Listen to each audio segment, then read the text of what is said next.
During the events of Star Rail Fest, Ashvale discovered what the happiness surgery truly entails, implanting the flesh and blood of the abominations of abundance. Given the gravity of the situation, we decided to go to Graphia Academy and first launch an investigation into Fullwish. During the course of events, we unexpectedly crossed paths with Fullwish herself. Also a survivor of the blood-stained games, she openly joined the Phantasmoon Games and invited supplicants to travel to Seafeld City, where the winner would be decided in a televised debate. During our exchange with Fullwish, Himiko realized that Fullwish might be a masked fool. As a result, I asked Sparksy to investigate the tavern for leads, and through that, we identified Fullwish's ability, the happiness syntax. Evanesia and Yao Guang established a cooperation agreement. After Evanesia's attempt to assess Fullwish in her capacity as the arbitrator failed, they encountered Blade and his group and learned that the flesh implanted in the happiness surgery originated from Shuhu, an emanator of abundance. Himiko and I went to the TV station to take part in the debate and met up with Sunday and Ashvale, who had arrived ahead of us. However, the debate turned out to be a carefully orchestrated trap. In full view of the public, all those who had undergone the surgery transformed into terrifying monsters, and Fullwish framed both the IPC and the Astral Express as the masterminds behind it all. When the disaster erupted, Evanesia willingly violated a forbidden taboo and revealed the real purpose of the Phantasmoon Games: to suppress the terrifying entity slumbering within plain Arcadia. Through this act, she unlocked the original power of the ambrosial arbor within herself and intervened in the unfolding situation. At the same time, Silverwolf, entrusted by Pearl, set out to investigate the anomalous signal responsible for the monster's emergence, only to be obstructed by Mr. Meanie. As the force backing Fullwish, he wields tremendous power, powerful enough to interfere with the Stellaron Hunter's script. Meanwhile, Fullwish continued to livestream our movements in the TV tower, distorting the truth by every possible means.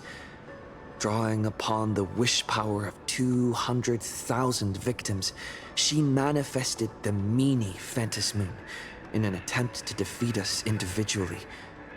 Thankfully, Silverwolf regained the power of the Ether cartridge level 999 and dealt with it before it was too late. After overcoming every obstacle in our path, we reached the top of the TV tower and confronted Fullwish head-on. Drawing on the people's wish power, she briefly held the upper hand. Ultimately, I used the Stellaron within me to bear that wish power, thereby stepping onto the path of elation and defeating her once and for all.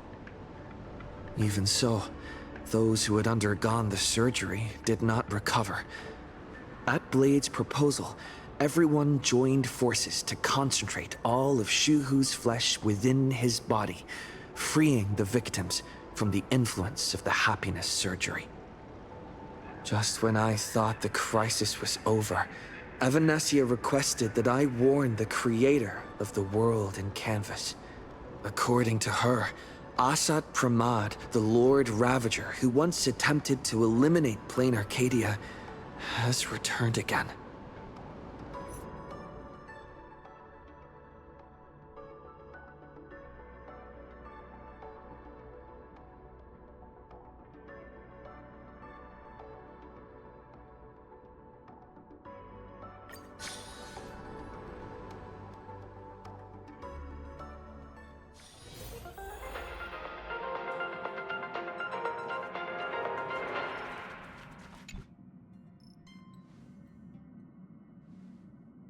you're back. The incident that happened at Full Wish TV is causing a huge stir. Come watch the news. Hello, everyone! Welcome to our brand new segment, the Phantom Moon Brief. I'm your host, Poofy. Hi, everyone. This is your old friend, Snowy. Well then, as the Phantom Moon Games reach a boiling point, and for reasons that need no explanation, we are now joining Duo Mention TV to bring you live coverage of the latest and most critical news updates. Yes, we are! And after the director of Full Wish TV and sponsor of the Research Society of Happy Smiles, Full Wish announced that she was joining the Phantom Moon Games! That terrifying tragedy of 15 years ago once again swept through the psionic game! The supplicant debate, slated to take place at the Seafeld TV tower, was cut short when out-of-control Imaginée known as Joy Ascendants appeared suddenly and launched an attack. This Imagenesis plague centered on Seafeld City spread rapidly. Even Full Wish herself turned into a monster atop the Seafeld TV tower. As of the latest reports, nearly 200,000 human and Imaginée inhabitants across plain Arcadia have been affected by the plague. Countless individuals are injured or missing, and total losses are estimated to have reached 8.6 billion credits. And in a chilling echo of the Bloodstained Games 15 years ago, footage left behind by Full Wish points to the disaster as the work of supplicants from beyond the sky. She identified the culprits as the famed cosmic hero, the Trailblazer of the Astral Express, and the wanted criminal, Stellaron Hunter Blade, claiming they were responsible for the tragedy. But a spokesperson for the Department of Aberration Defense said the disaster was planned and executed by Full Wish herself through her organization, the Research Society of Happy Smiles. They added that the investigation will continue and the organization will be shut down. Oh, how familiar that sounds.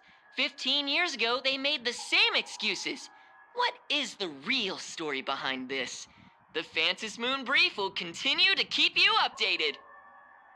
Over 500 years ago, a prophet made a prediction.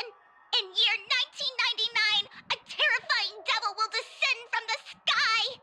Will this prophecy come true? Can plain Arcadia safely make it through this crucial year? We will have to wait and see. Shame on them. How can they just say things like that on TV when it's not even confirmed? And the internet is flooded with fake news about you too. Also, those two hosts, weren't they from Full Wish TV? They were spreading nasty stories about you on the news before. And now look, they've immediately jumped ship after what happened to Full Wish.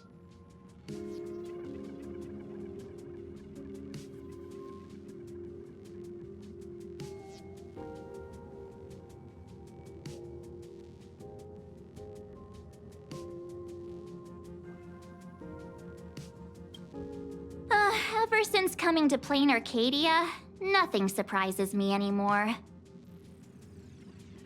I'm happy you made it back safely, but somehow, you just don't seem quite the same. Oh no.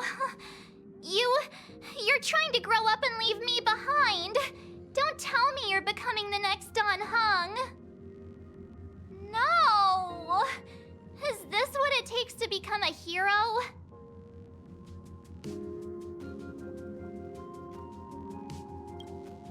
If you're all grown up and serious, we just can't click like we used to anymore. Oh, right. Tell me about what happened at the TV tower. I've heard Don Hung and Sunday's side of the story, but I haven't heard yours yet.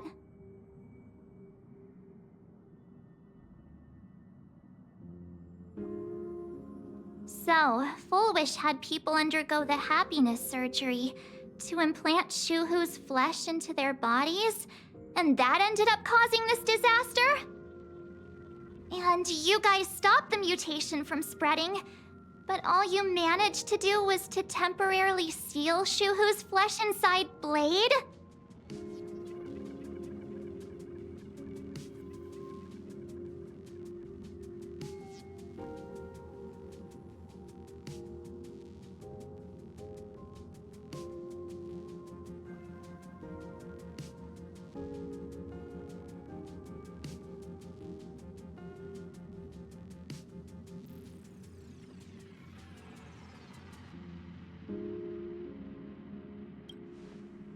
then you mentioned that Nessia, the one we met at Star Rail Fest, is actually the Phantas Moon Games arbitrator? No wonder she could draw a mask for you.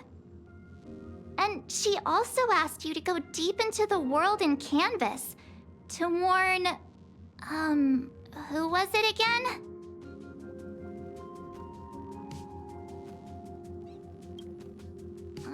Who is that? Yes, Graphia, Himiko's ancestor. She's an artist from 1,000 years ago. Himiko's ancestor? She's still alive? Wait, that's not even the most important part. Nessia asked you to warn Graphia that the Lord Ravager, Asat Pramod, is back? Oh, why does the Express have such bad luck? By this point, whenever we go on vacation, I'm always ready to deal with random problems. But running into another Lord Ravager while on vacation?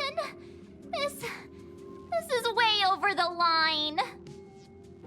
A Lord Ravager, at Venessia's request, Shuhu's flesh and Blade's body, and the unfinished Phantas Moon Games. Suddenly, there are so many things to deal with. It feels like we're juggling a bunch of eggs all at once. One slip, and it's all gonna go splat. Are you okay?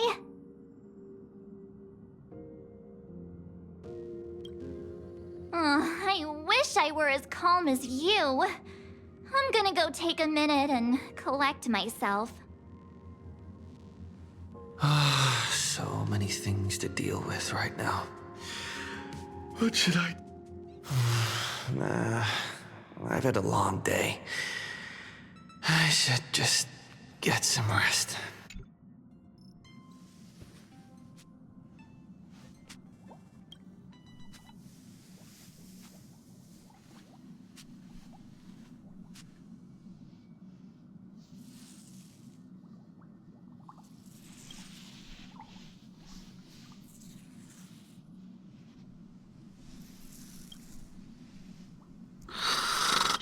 Welt, he's tired. Let him sleep.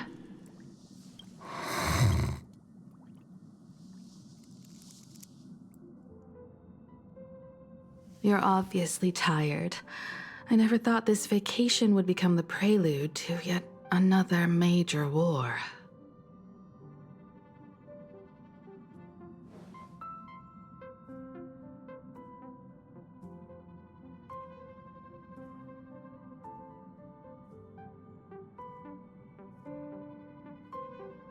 From our very first steps, trouble has always followed the Nameless.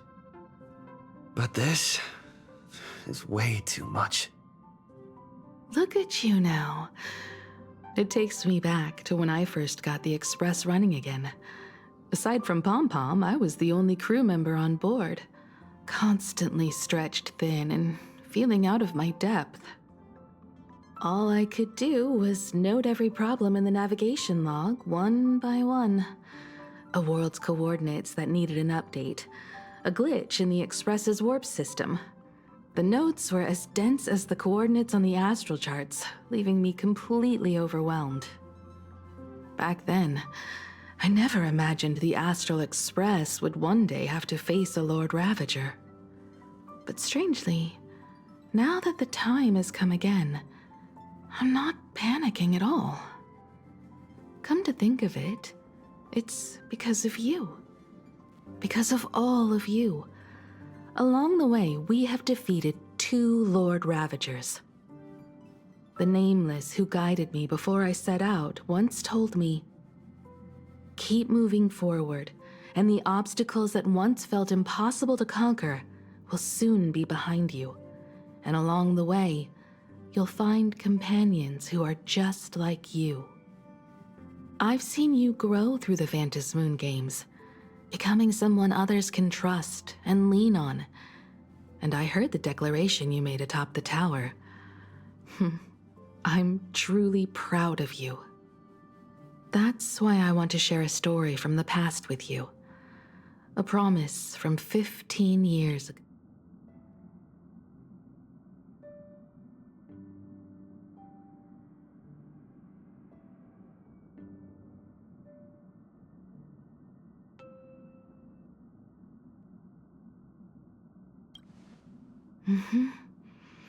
I promised someone that when the moon over my hometown was full again, I would go back to see her, to let her know I had made the most of this borrowed life and found companions I could trust with all my heart. I want to share this story with you all. The story of how my journey began. Because it's a long story, filled with many memories of my past. I'd also like to invite you all to the place where I repaired the Express and tell you everything. All right. It's a deal. When I return from the world in canvas, you can make us... let Shush make us some coffee, huh? Then we'll settle in and listen to your story. Speaking of the world in canvas, March told me about what Evanescia said to you. Evanessia's request was not made lightly, and she was worried for a reason. Silverwolf saw that Lord Ravager in action too. According to the records from the databank and the IPC's investigation, Asat Pramad's campaigns often span centuries, and the planets he targets all end up destroyed in freak accidents, leaving their surfaces covered in only smiling faces. 1,000 years ago, my ancestor Graphia created the world in canvas. If that was to resist Asat Pramad's invasion of Ahatopia, then could this disaster unleashed through the Phantasmoon games be the prelude to his next invasion?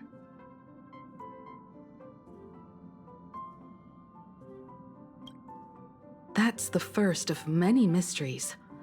Based on our family history, we are clearly not descendants of any long-lived species. Quite the opposite. The weathering curse has shortened my family's lifespan for generations. What could my ancestor have gone through to still exist today? That too leaves me deeply curious.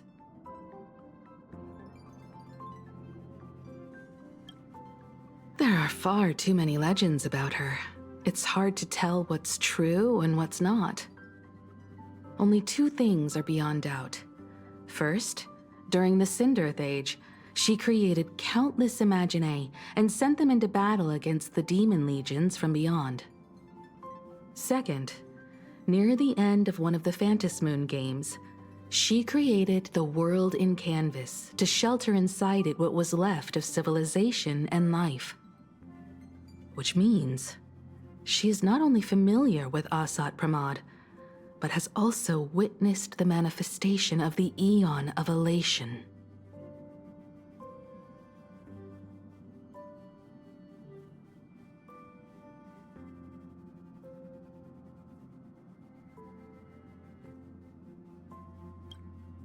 Nobody knows just how big the plane Graphia created actually is. Over 140 years ago, the IPC tried to salvage the world in canvas, but they were only able to reconstruct part of it in the real world. That portion became what we know as Plain Arcadia. Legend has it that Graphia used a vast ocean as her canvas and channeled the power of elation to step into the painting, which means she has not only seen Asat Pramad, but has also seen the Eon of Elation descend in all their glory.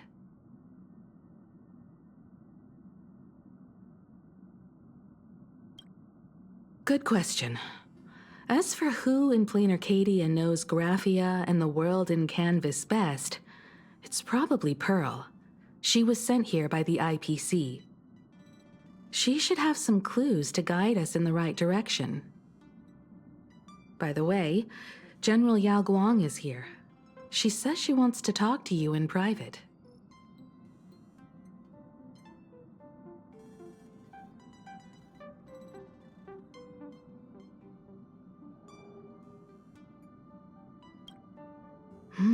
I'm not sure if she comes with good news or bad news. She brought a little gift from the Cienjo, though. Mung bean soda. Go talk to General Yao Guang, then. Don't keep her waiting. After that, come to the party car and fill us in on your next move.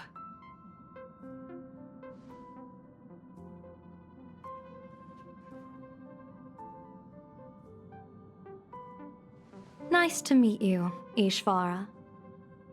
I always thought that the arbitrator, Evanesia, would step in and punish Fullwish for the disaster she caused. But, to my surprise, it was you who defeated Fullwish. In my capacity as an Arbiter General, I extend my deepest gratitude to you for halting the plague and sparing countless lives from suffering.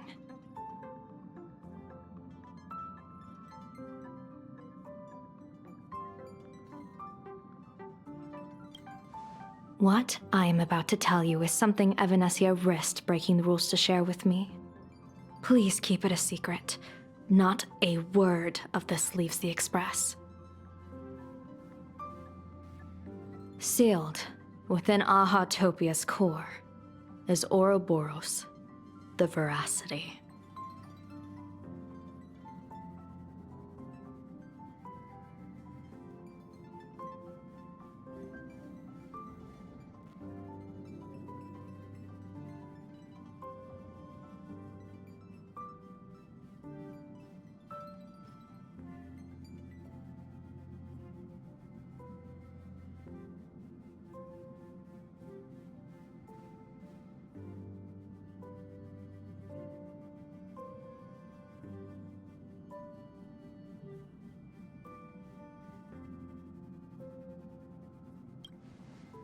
You mean the Leviathan that can swallow whole planets? That Ouroboros, the Veracity?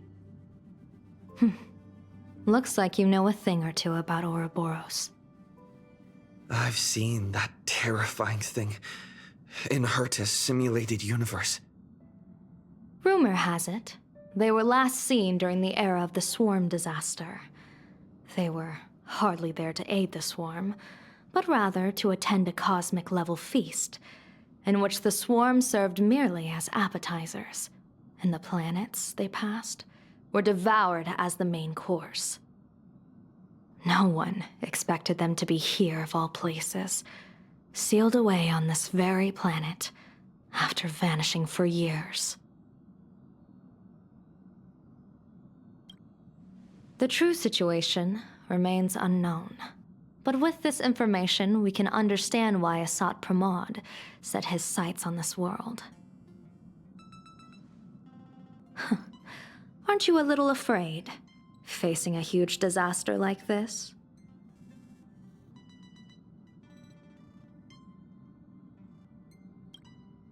Interesting. You wouldn't flinch even if a star fell upon you. A true Ishvara. Fortune follows when fate hits its lowest ebb. Every crisis comes with an opportunity. Now that we know a force capable of devouring stars is deep in slumber at this planet's core, perhaps we could make it devour the problem inside Blade's body. It might just be a risky path worth taking. Blade has agreed to my proposal and will venture into the world in canvas to seek out the Veracity. From what I've heard, you are going there as well. I cast a divination, and the hexagram shifted between the marsh and fire trigrams, yielding the judgment. Heaven and earth are separate and apart, but the work which they do is the same. In other words, though your paths may differ, they are destined to intersect.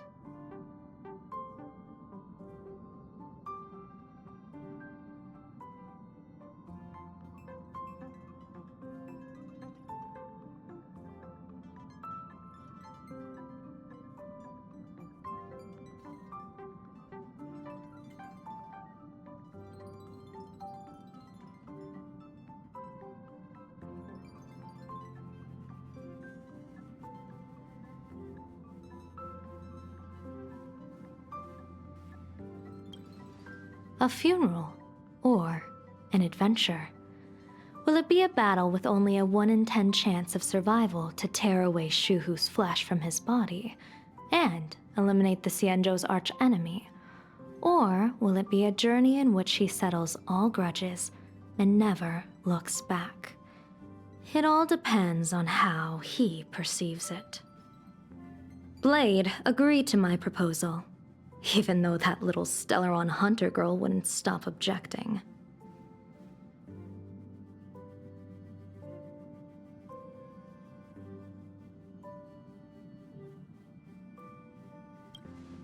Betting? No, I don't see it that way. We are not chips laid on a gaming table, nor dice tossed at someone's whim. We trust in people, in ourselves, and in those beside us, knowing they can change the course of even the most desperate battle. That belief is what gave you the strength to overcome Fullwish. It is also the only reason I stay for this world. My purpose has never changed. I am going to draw the elation into my divination, and overturn a fate marked for great woe. I have a plan for how to handle Asat Pramod if he strikes unexpectedly, but I still need more hands to make it work.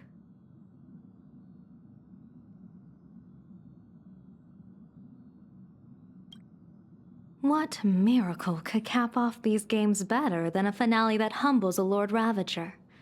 It will be a tribute to the elation. The shadow of the Lord Ravager looms, and from here on, everyone must carry their part of the burden. I will take my leave first. Before I set out, I still want to say a few words to everyone.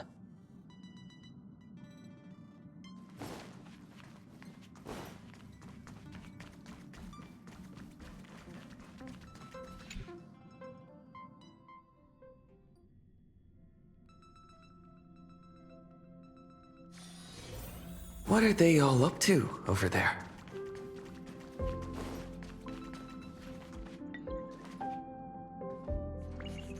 Oh, there you are. We were waiting for you. We're here to celebrate the Astral Express making it through another trial, of course. Pom-Pom's heard all about your latest adventure. It's a modest celebration, but a meaningful one. You stopped Fullwish's scheme, and that is no small achievement. Regardless of what the people of Plain Arcadia or the media may say, we raise a glass to you. Exactly. You knocked out the mastermind behind all those creepy whatever their name is. I didn't get to see it myself, but Don Hung described it for me. You killed it! Your victory gave Blade a chance to free himself from Shuhu's flesh. Thank you. With a Lord Ravager looming on the horizon, everyone will soon be heading off on their own missions. Before that, it felt right to have a small gathering like this. Now, let's make a toast. Here's to everyone who fights to protect this Arcadia. And here's to all of us. The Lord Ravager can throw whatever he wants at us, but I know the Astral Express will keep streaking across the stars.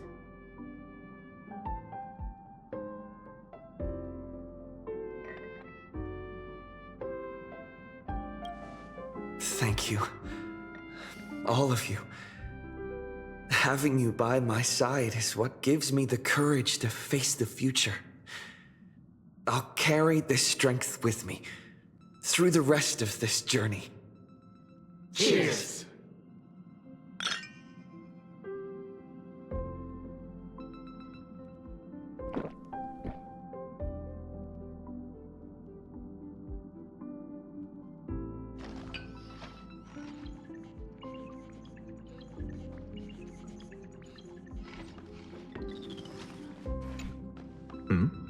Did you need something?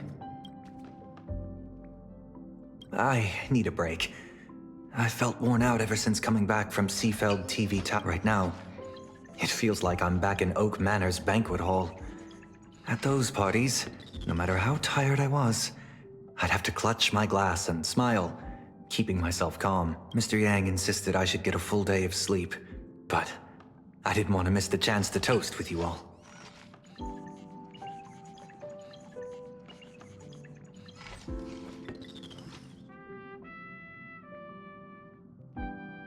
I should thank you for letting me embark on this journey.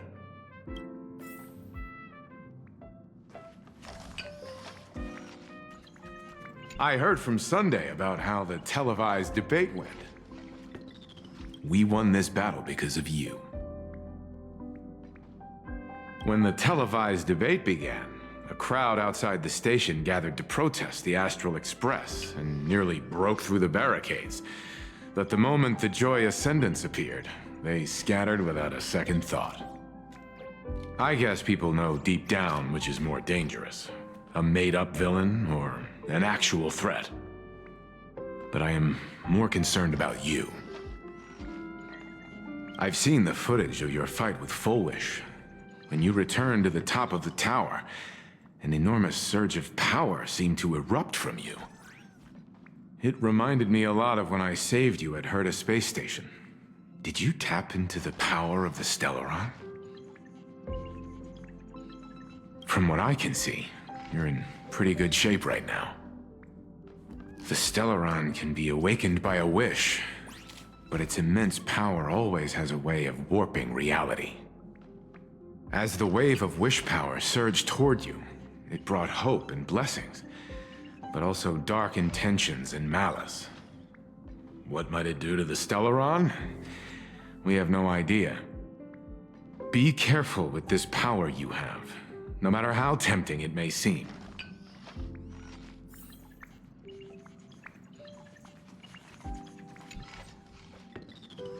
Oh, it's you! Pom-Pom heard you've got a solo mission coming up. Be safe, will you? Sadly, Pom-Pom can't remember most of what happened right after the express crash. Pom-Pom's memory of those years is like a fogged-up express window. But it's okay. After passenger Himiko repaired the express, Pom-Pom got to share a one-of-a-kind journey with all of you. How did passenger Himiko appear? That's odd. Pom-Pom can't remember a thing. All Pom-Pom recalls is having a long and fuzzy sleep, then being woken by a knock at the door. And just like that, passenger Himiko was on board. The day passenger Himiko knocked, it felt like Pom-Pom was waking up from a dream. The Express's heart started beating again, and the lights flickered on one after another.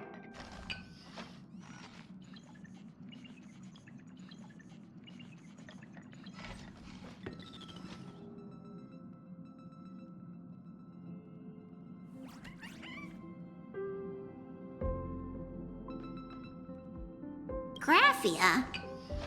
Pom-Pom hasn't. But Pom-Pom always dreams of strangers when Pom-Pom's asleep. They seem to be bustling around the Express, and there are soft clinking and clanking sounds, just like the sound of stars twinkling.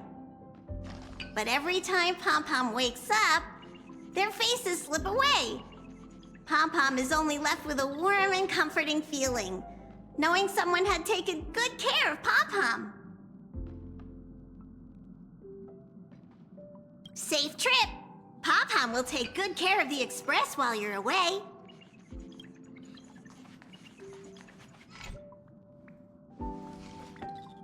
There you are. March and I were talking about you.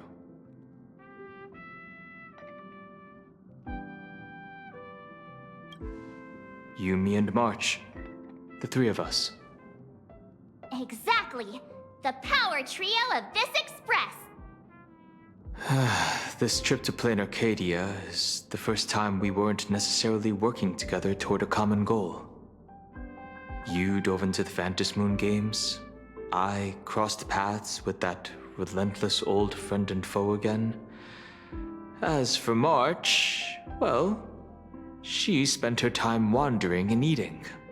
Her perfect little vacation. Wait, is wandering and eating. I grabbed plenty of comics as well. I call it cultural exploration. With a little extra time for me to recharge, of course. Right? Now that we're having this little break, it hit me that I might have neglected you and March.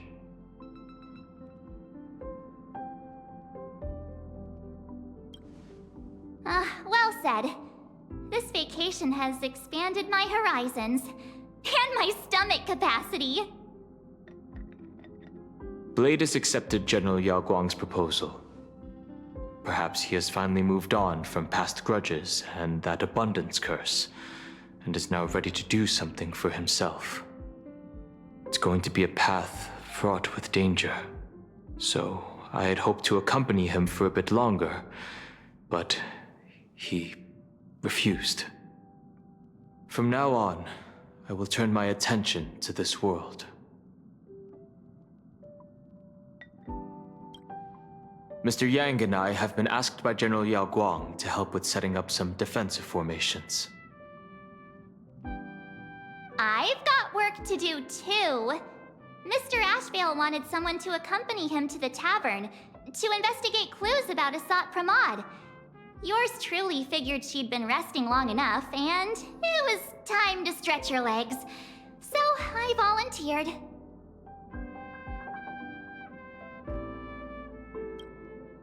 No problem. When you come back, you have to share everything you saw in the world in Canvas.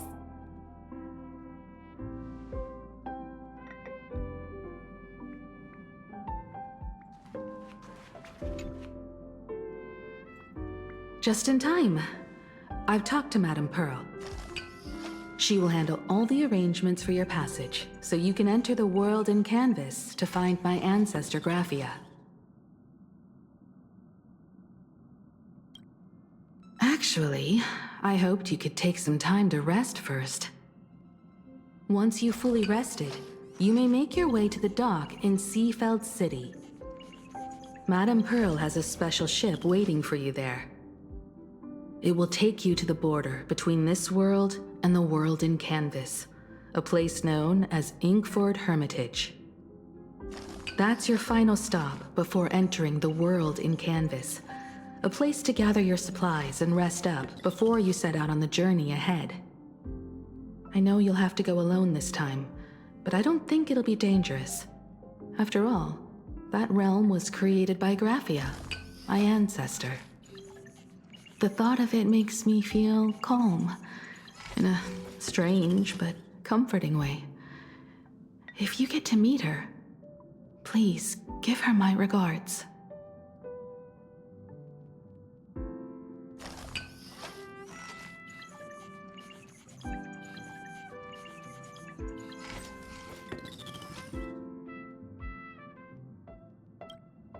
I am indeed quite curious. I'd love to see this ancestor of mine for myself, and hear her story in her own words. But someone must stay here and keep watch. Madame Pearl wishes to confer with me and General Yao Guang about our next steps in dealing with Asat Pramod. So I'll be entrusting this mission into the world in Canvas to you. Go ahead. Set out once you've rested up. I'll be here with Welt and the others, awaiting good news from you.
other words, that woman wants you to take Shuhu and jump straight into the veracity and leave the rest to the Eon's stomach acid?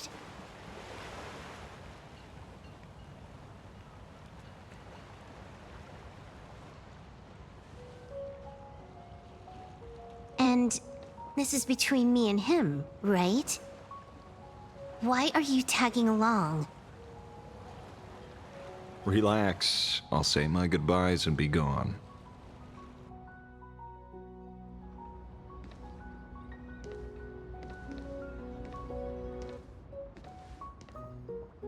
In other words, that woman wants you to take Shuhu and jump straight into the veracity and leave the rest to the Eon's stomach acid?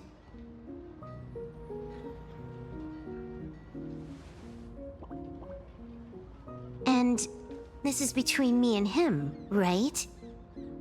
Why are you tagging along? Relax. I'll say my goodbyes and be gone.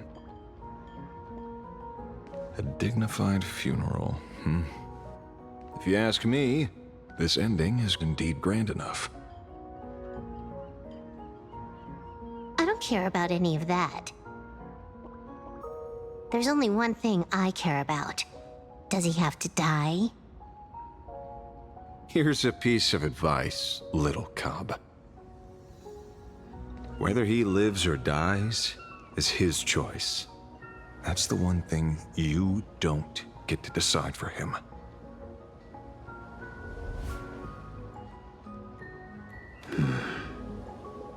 It has landed. What? Nothing. Just a seabird landing on the rocks.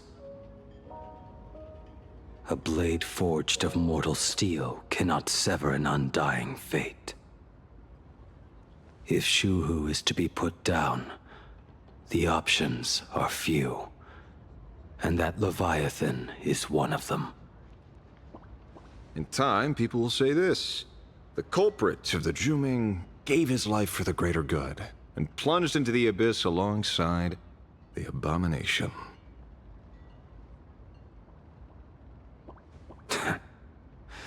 I'm not as noble as you make it sound.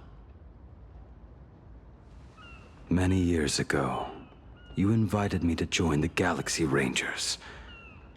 I refused for one reason. I'm a petty man. I was never born to carry some greater good. This is between Shuhu and me. Nothing more. Can't argue with that. A Galaxy Ranger through and through. Well then, I won't say anything more. Blade, you sure about this? For years, death has clung to me like a curse, etched into my bones. If there is a chance to make a god feel the same pain, I would do it, even if this body is reduced to ash. As for everyone else, there's no need to drag them into this. We'll proceed as Yao Guang proposed. Bury Shuhu at the end of the world in canvas, taking me with him, and let the veracity dissolve us both.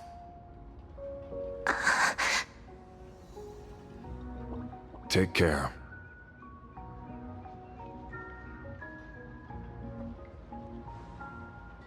How about you stay as well? You might as well see it through to the end with us. Plain Arcadia has bigger problems that need my attention. Your instincts were right. That meanie pulling strings from the shadows is none other than a Sat Pramod. Who else would want to kick a Ha's head like a ball?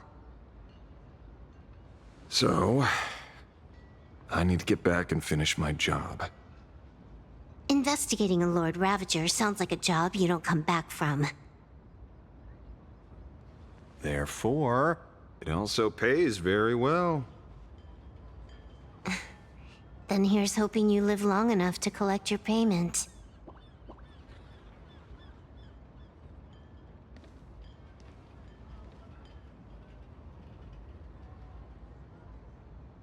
Huh.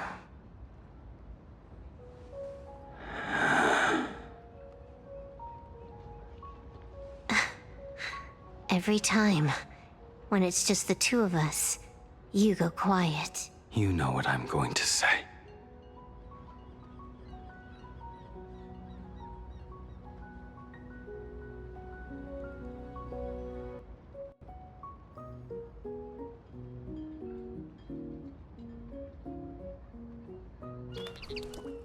The seabird's flown off. It's time for us to go too.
The terror slumbering at the heart of plain Arcadia is... Ouroboros. After the swarm disaster, the Veracity vanished, never to appear again for more than 700 Amber Eras. Their last rumored sighting was 500 years ago. History fictionologists claim that Ouroboros lies in wait at the edge of the cosmos, guarded by their children, awaiting the day of their return. I've heard that story before, but it wasn't about the edge of the cosmos. It was Pier Point. They say that the preservation is nothing more than a facade, and the IPC is, in truth, a cult devoted to the Veracity. Organic life has quite the imagination. They've said other things, too. That Louis Fleming seeks to ascend as the Eon of Wealth. That the Council of Mundanites are mere hounds of Dr. Primitive. That the Marketing Development Department colludes with the destruction, turning a blind eye to the spread of Stellarons. Such rumors are endless. I believe the General should be able to tell which are true and which are not. I've never heard the last one, so let's assume it's the only one that's true.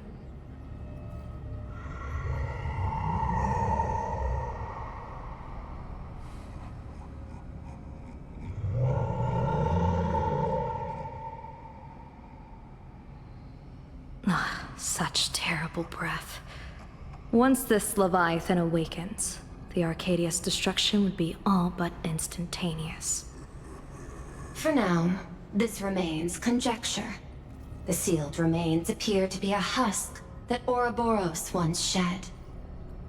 Why it's here, and how it's connected to the elation, remain unknown.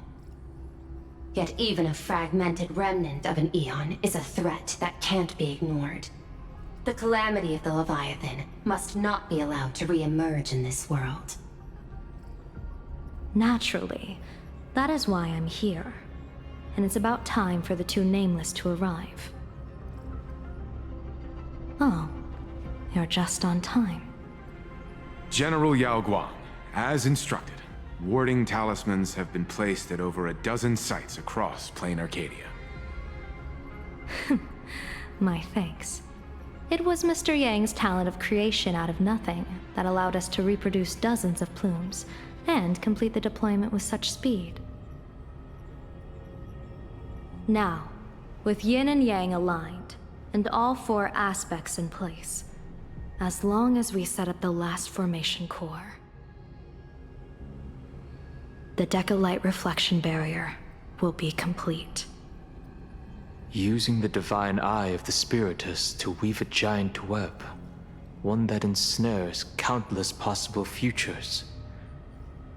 General, have you truly made up your mind? Though Shuhu has been eradicated, the signs of doom have not faded.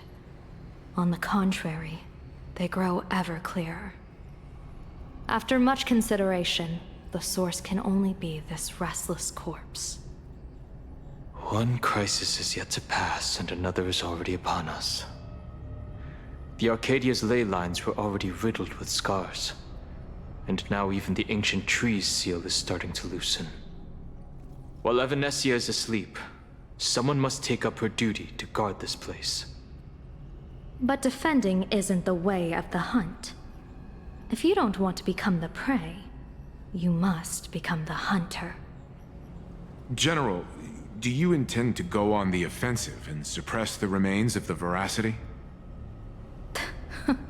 How could I? The Joy Seeker could barely confine that husk using the Abundance's ambrosial arbor as its cage.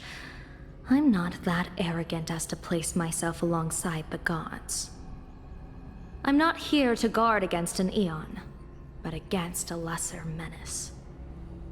Lord Ravager sought Pramod. This barrier is prepared for him.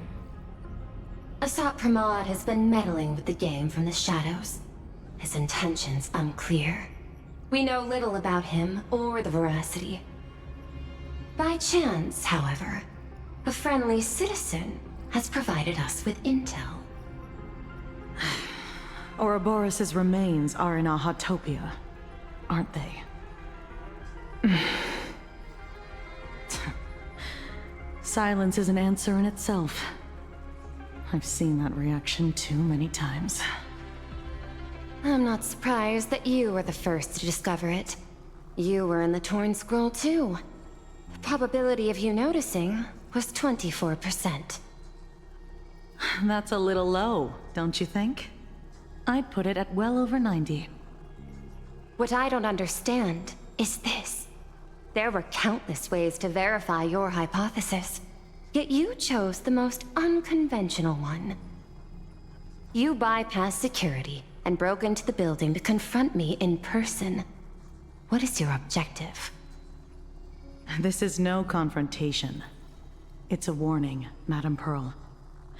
I'm a security officer, and there is only one reason I'm here. While everyone else is fixated on the Phantasmoon games, only the Department of Aberration Defense is watching other places. Like the location where the new Herald of Death case was closed? Correct. The incident involved 4 Daybreak warriors, 3 nameless, 1 detective, and 1 officer. But just moments ago, a 10th set of footprints appeared at the scene. After the investigation, we learned that the traces were left deliberately. A blatant provocation. The Lord Ravager bent on destroying the Elation came uninvited. Make no mistake. Plain Arcadia is a stage he chose with care, and drawing the Abundance into the fray was hardly a whim. Our top priority is to dispose of Shuhu's flesh properly to prevent it from falling into the wrong hands and causing another calamity. That said, we cannot afford to ignore Asat Pramad's next move. This giant web is prepared for that very purpose. Once the entire planet is folded into the divination's trajectory, under the gaze of the Omnitia, all possibilities will be laid bare.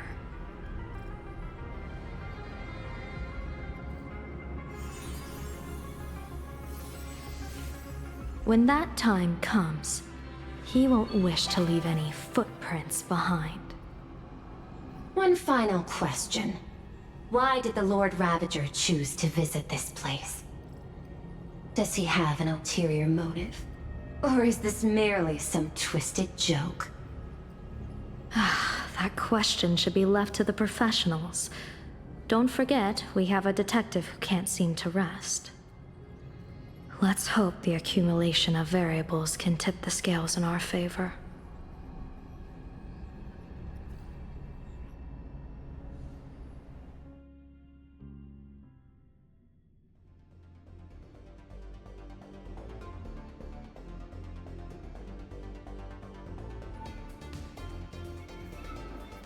And so the people set out, and the gondola, bound for distant lands, set sail.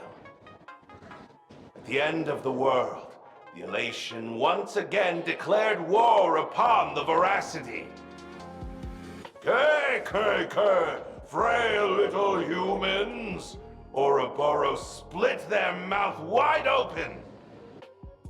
Whoever can fill my whole mouth with but a single thing shall receive a reward, my tongue.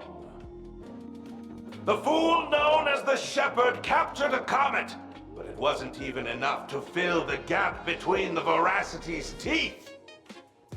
The bartender Braji opened the wine cellar, yet they only grew drowsy, drifting off to sleep. And en route, he crept up to the Veracity's ear and told them a corny joke. The Veracity pondered it for 10 amber eras, then burst into laughter at their own amusement. En route spread his hands and said, "See, I filled your mouth with laughter." Then what happened? Then the Veracity said, "Are you kidding me?" And with that, they opened their gaping maw and tore en route to pieces. What kind of nonsense is that? Those are the facts, my inquisitive auditor. If you want to hear more stories, you're welcome to discuss with your classmates.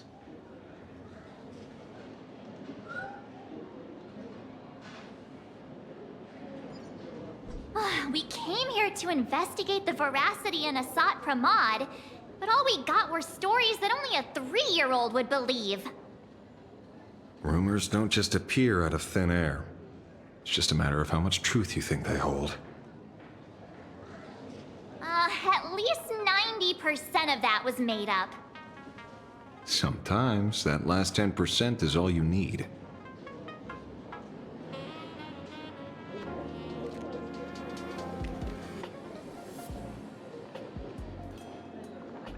Oh, plenty of bystanders around. Let's hear what they have to say.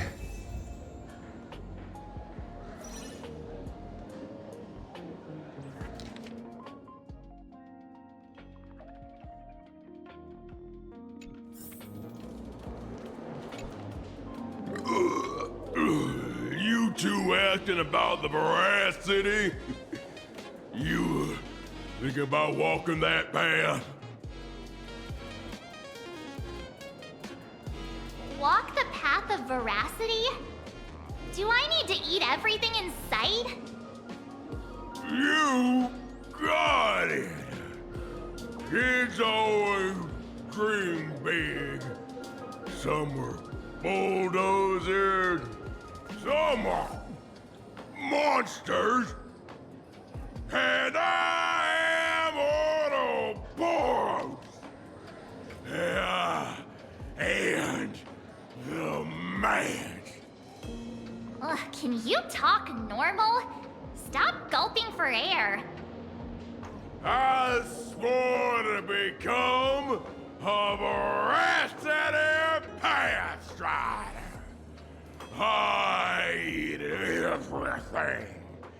Tasty, nasty, anything I could chew. Finally, I pinched my nose and swallowed loose mouth, and they looked at me! Ouroboros? Nah, very regrettable. Enough already. I'm telling you, it was all bluffing. The fools didn't lose. En route and Dorothy, when the veracity wasn't looking, rolled up their skin like a crepe, snatched it up and bolted. Then poof! They were gone! Even Comic-Con Collective don't got a veracity card. I already filed a formal complaint with the organizers. You should be putting this much effort into your studies!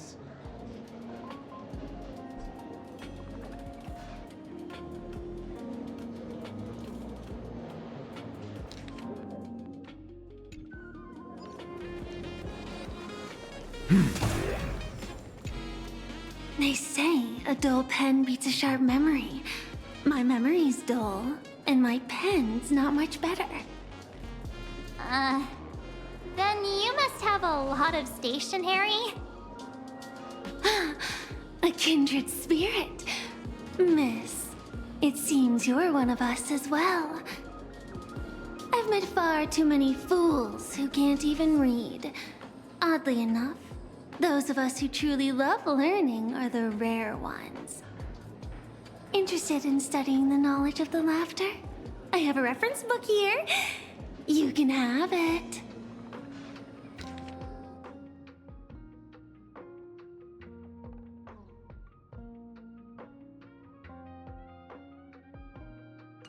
This feels completely made up. But, thanks anyway. Oh, please. Thank the seniors. To compile this book, they offended every eon they possibly could, and narrowly escaped death at the hands of each and every one of them. As for me, I'm just the one who keeps the books circulating. Hey, friends! How was your first day of school? Sparksy's here to pick you up after class. Where were you just now? You opened the door for us and just disappeared. Don't tell me you're up to something again. Oh, still doubting me? You're breaking Sparkskull's heart here. That whole foolish thing. I took on every emoji in the tavern by myself, fought them all the way to the end of the world, and even wore my mask down to nothing. But honestly, this place runs on rumors. Aha is being chased by the veracity. Aha chases the veracity. We won't get anywhere following stories like this. Let's go through what we know so far.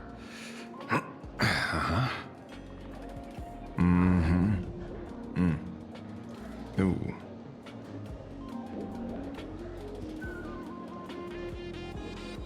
Yeah, it's a complete mess. So, after a bit of thought, Lady Sparksy came up with a brilliant idea. I borrowed a nifty little gadget from a friend. The unreal Sparks and Spark! No idea how it works, but apparently this light bulb makes you smarter the moment you put it on. Does this friend know you borrowed it? Supramon has a gun to our heads, and this is what you're worried about? He'll find out one day. Well then, I'll go first? It, doesn't look very reliable. Are you sure about this? No worries. If anything goes wrong, the friend in my head will protect me.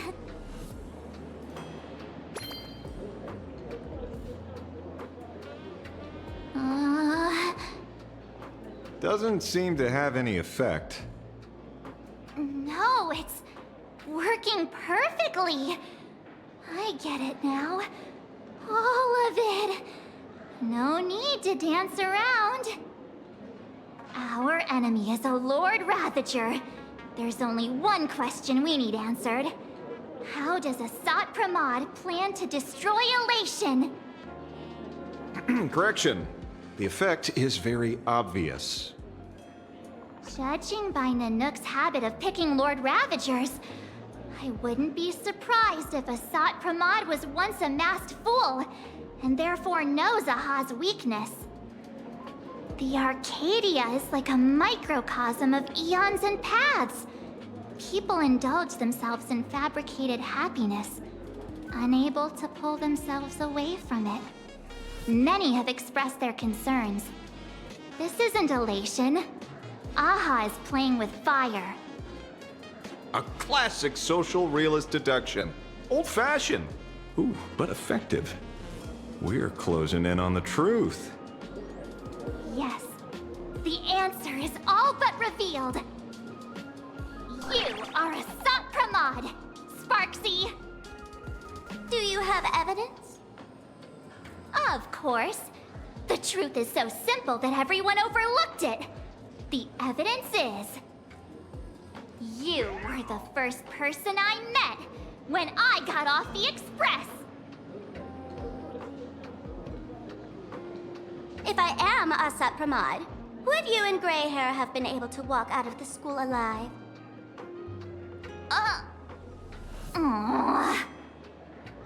Yeah, fair point. Just take that thing off already.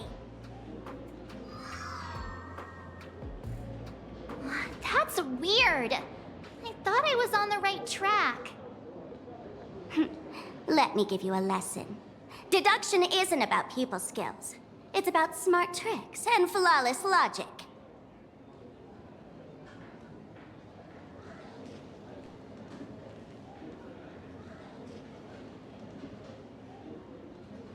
Watch and learn. Sparkle, master of the classic whodunit, has entered the chat.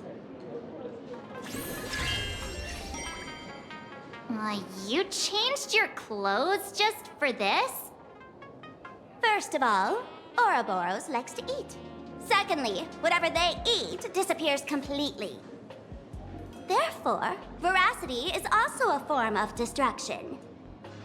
This is the classic mystery of one culprit, two identities. The one trying to kill Elation is...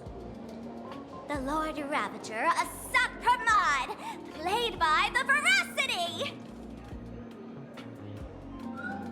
What am I even saying? Classic whodunit. This is more like a classic Who's the Dummy. Ah, I get it now. All this thing does is make wild guesses sound reasonable. So far, that's the most accurate piece of information we've gotten. No need to be so serious, Detective. Why don't you show us what you've got? By the way, what type of detective are you? Me? I'm the tough guy type. I don't waste time on useless details. I aim straight at the heart of the problem. You're not wrong. Asat Pramod is Nanook's weapon to assassinate Aha. Whatever his plan may be, the target doesn't change.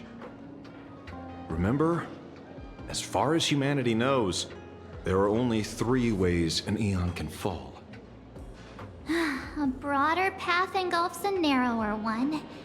Divine warfare between eons, and... the third one. What was it again? Forcing an Eon to turn away from their own path. What Whichever it is, none of it sounds remotely connected to Plain Arcadia. So, what makes you so certain Asat Pramod is here on business, not on vacation? Because we folks just dug up one heck of a treasure from underground. And in the stories tied to them, we've unearthed more than a few names worth paying attention to.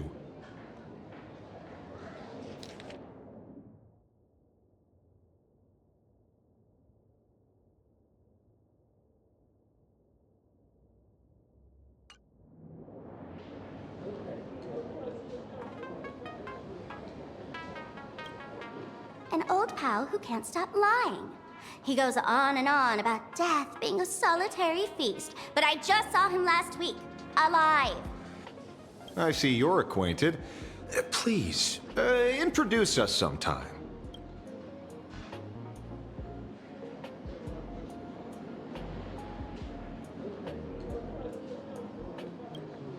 Right. He's the one I can't stop thinking about.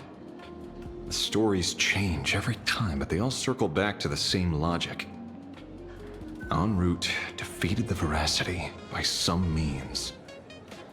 You're right. Then who is this en route? Do you know him? En route. Of course she does! Everyone in the tavern knows that name. Long ago, its owner grew tired of jokes, cast aside his mask, and walked away. Some say he became a mourning actor. Others say he jumped into IX's black hole. But none of that matters. What truly matters is that you have my unreal Sparks and Spark. I knew it. Give it back, give it back! That's a big order my client wants immediately. What do you mean, give it back? It just wandered off, and I happened to find it on the way, so I brought it home. You want it? Here, take it now. Absolutely not. Wait, right now? This doesn't sound like you at all. No. If it's a no, it's a no. Guess I'll keep it. Bye-bye.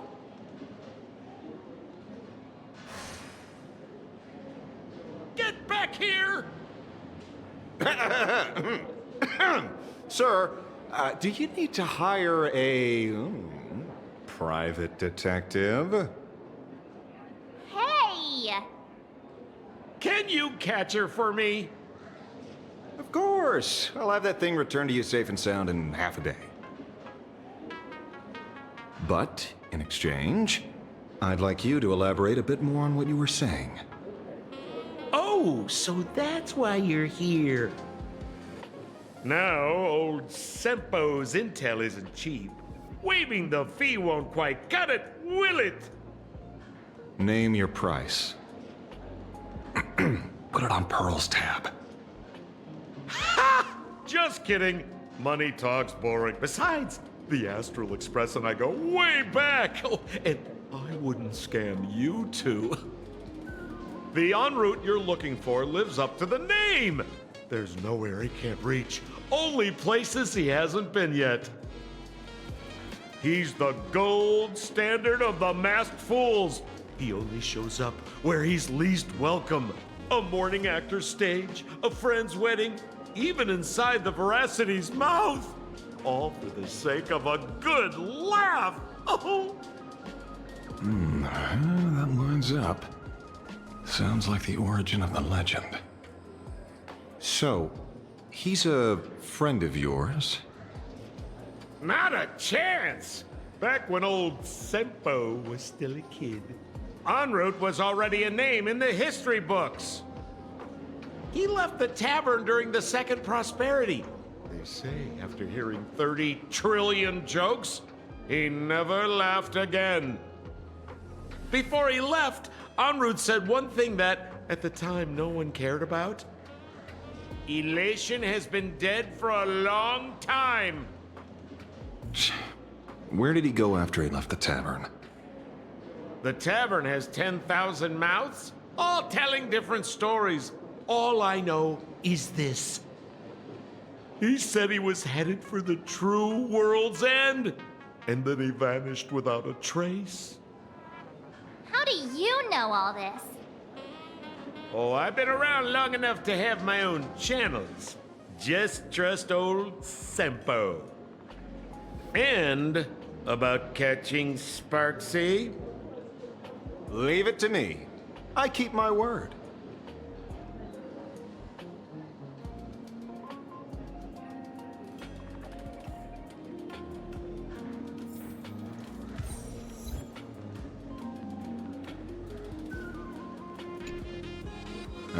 See?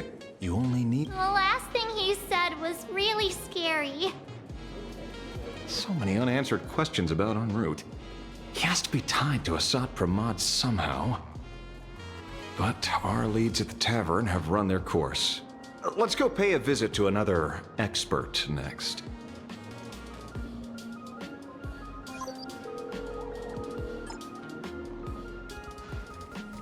No. Speak of the devil. Only a Cianjo general could have arranged something like this, I suppose. I'm surprised as well. You've only just left Amphorius, and already you've managed to draw the attention of another Lord Ravager. Miss Ron May? And Miss Ting Yoon? We're here by General Yao Guang's request. It seems we arrived just in time. At first, I only came because the Shenzhou extended an invitation, and it seemed impolite to refuse. Now that I'm here, I see it was well worth the trip. So, let me get to the point. Ouroboros has long been dead.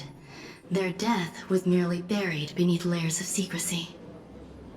Hardly surprising. They disappeared after the swarm disaster, and there are many different opinions on where they went. The Intelligentsia Guild claims the Veracity ate their fill and entered hibernation. I don't buy it. Those scholars are fond of post-meal naps themselves, likely just projecting their own habits. You seem surprisingly calm, which makes sense. After all, the shadow in your right hand is evidence as well. Why don't you tell everyone what happened to the Galaxy Rangers back on Von Walk? Von Walk. Sprightly Von Walk. I've heard there's a particular phenomenon that occurs on that rainforest planet. Plants multiply and grow and are then harvested like wild grass. A cycle repeating every few decades. Almost identical to the Phantom Moon games. But how are the two connected?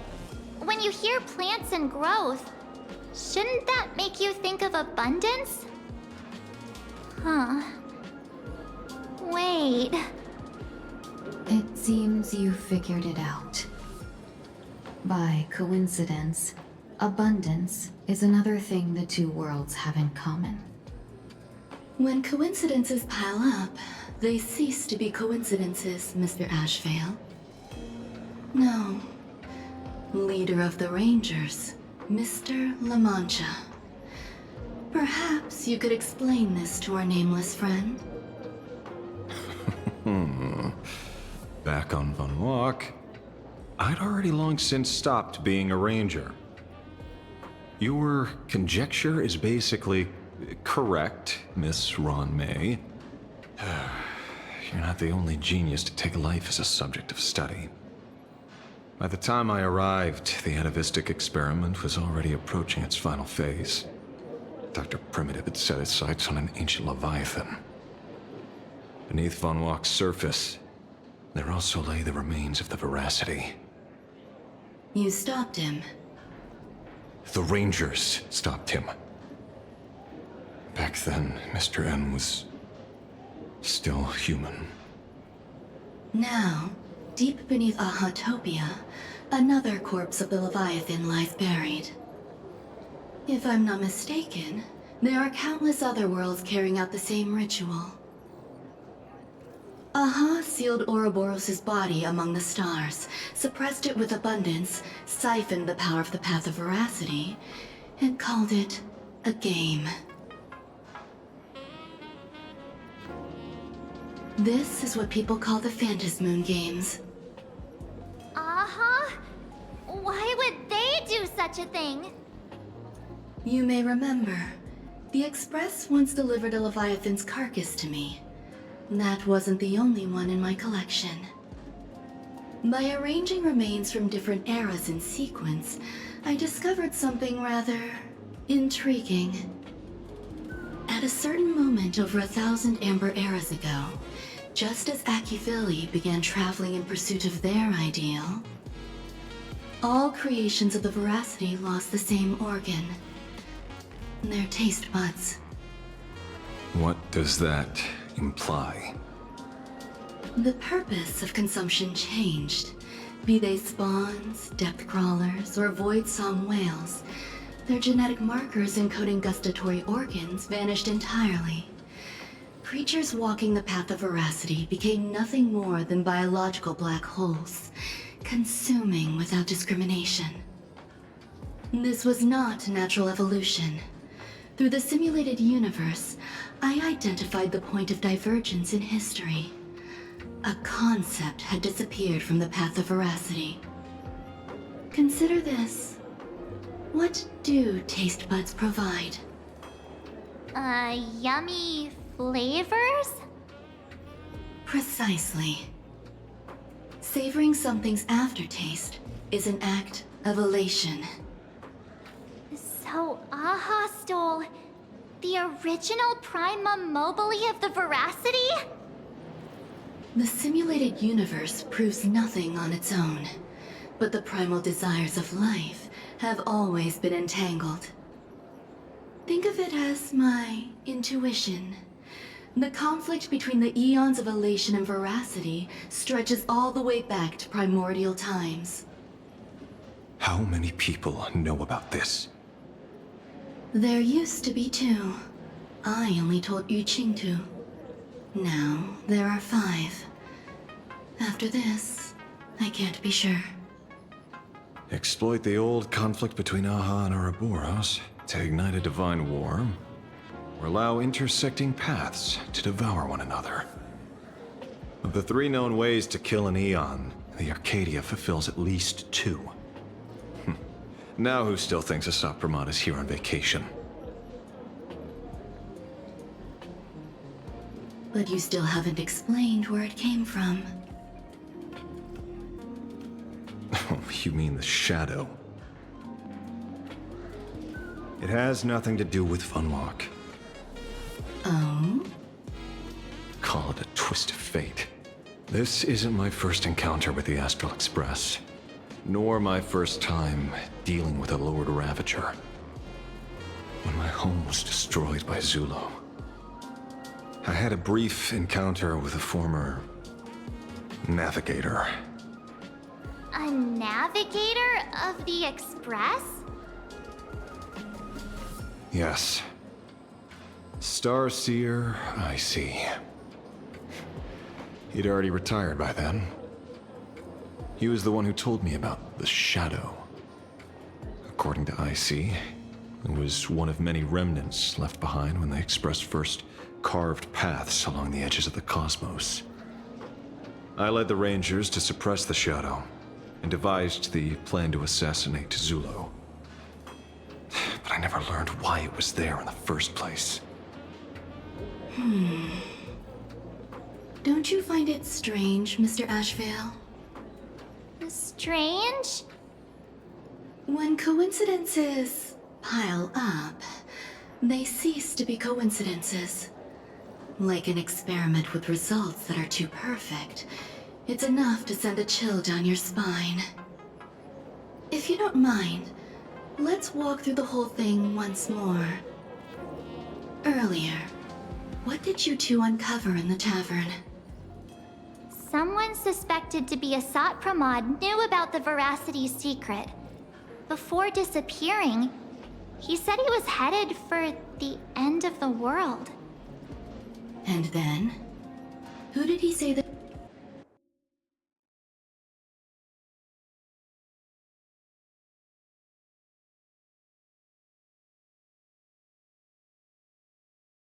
The shadow belonged. A former navigator. The shadow was a remnant left behind when he charted the cosmos.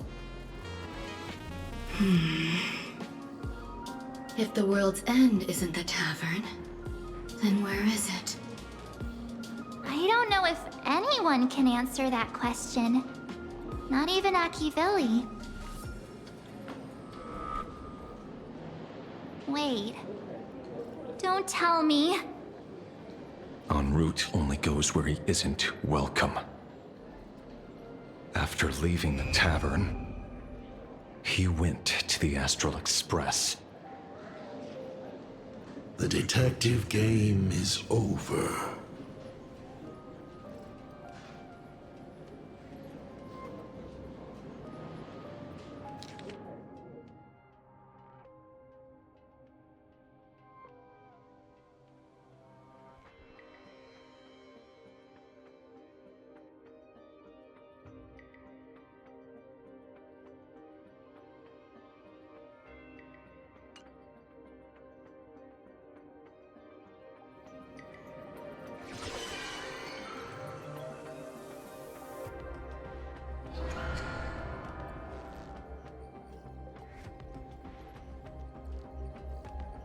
I have to say, not many people can make me change my plans. Whether in the past or present, you've always been one of them. So, it is you. You know how it is, kid. I've always enjoyed arriving uninvited.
Pearl said she would arrange a ferry to pick us up at the Seafeld City dock. The place we're going to holds clues about Graphia? Really? Before boarding, and be a model passenger. We wish you...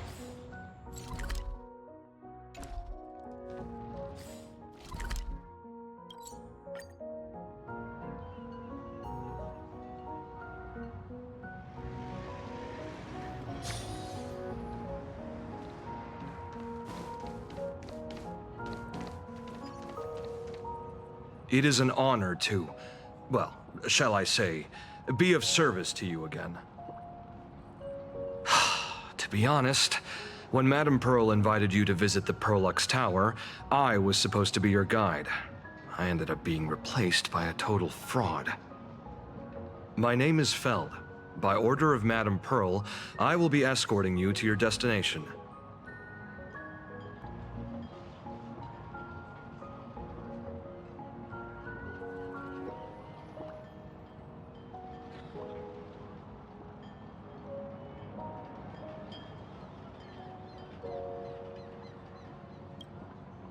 You are too kind. I followed the battle in Seafeld City very closely. Serving a hero such as yourself is a true privilege. I assume Madame Pearl has already briefed you on our destination?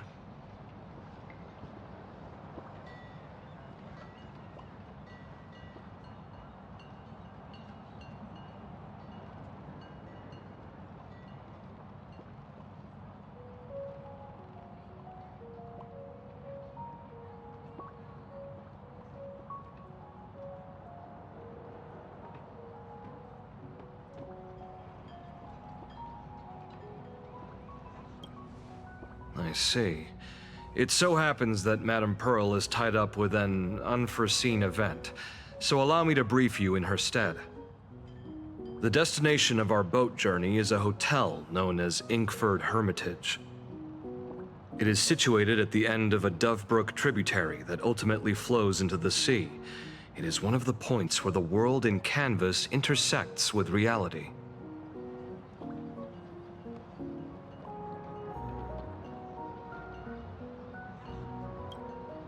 Yes, to be precise, she lived there 1,000 years ago. Legend says the miraculous encanvassing of the mortal world happened there. Would Madame Pearl, a die-hard fan, pass up a sacred site like that? Word is that Madame Pearl just flicked her wrist, signed a check with an astronomical figure, and bought the whole plot of land. She also snatched up— Whew, I guess money really does let you do whatever you want. That's not even the half of it. I don't know where her obsession comes from, but she's dead set on the idea that Graphia is still alive. If she gets even a whiff of anything remotely related to Graphia, she's got her people on it at the snap of a finger. But all they could find were Imagine knockoffs. Random, pretty redheads based on nothing but imagination. I bet her reaction went something like this. Objective. Locate the original. Error. Detecting excessive quantity of low-quality merchandise. You! I remember you! You're that fraudster from Perlux Tower! Perlux Tower? I've never set foot in that place in my life. Oh, I know it's you. I've seen the footage. You're wearing the exact same outfit. Oh, a slip-up in an otherwise perfect plan. Relax. Your job is safe this time. Cut it out, you scoundrel! You can't talk your way out of this. Who exactly are you? This is the author of Fluffy Across the Blue, Blurry QR Cult. Huh. Is that so? My apologies. How rude of me. Miss Colt, it's an honor to finally see the face behind the work. Please pardon my yelling. I didn't know. No worries, no worries.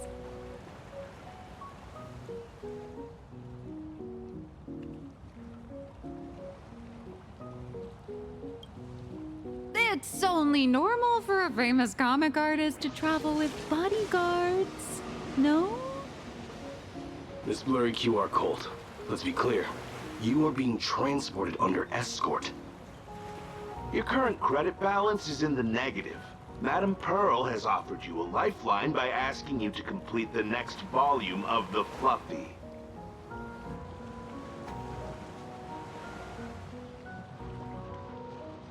Whoa, this is not my fault.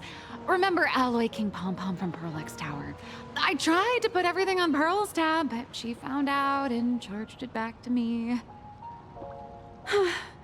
Who knew a figurine could be so expensive? It cost me more than my entire savings.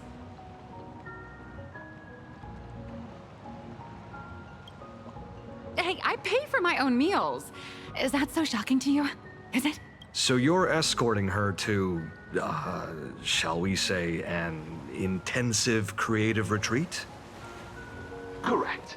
The objective is to deliver the manuscript and clear her debts. The estimated duration is 56 days. Hear that? It's not a hotel. It's hell. Where you get whipped for not finishing your scripts on time.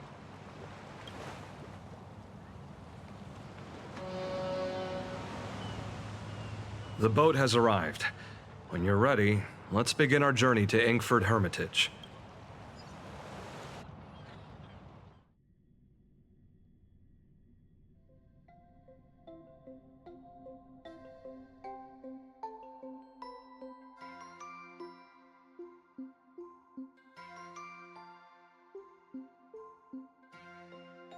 We have arrived. This is the snowy shore of the canvas world, Inkford Hermitage. Are those Wispe floating on the water?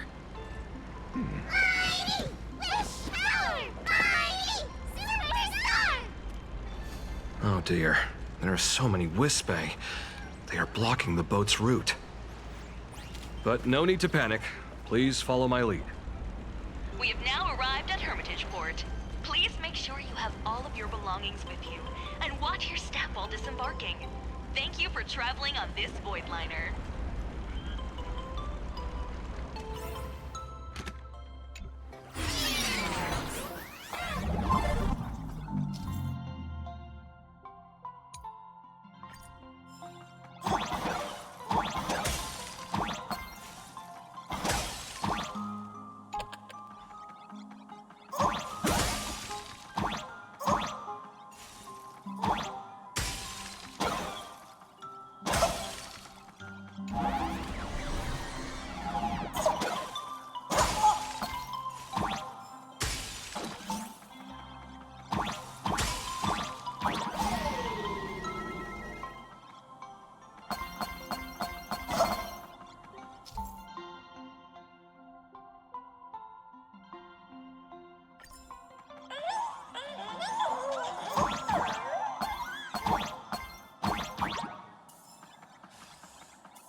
Whew, a safe docking. For a second, I thought we were going to hit an iceberg or something.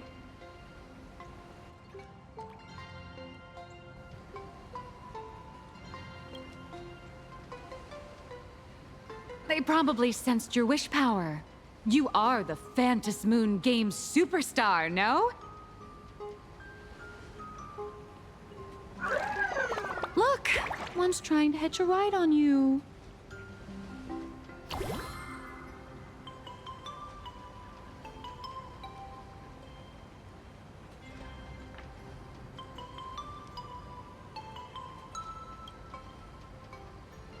Must have been when we came ashore.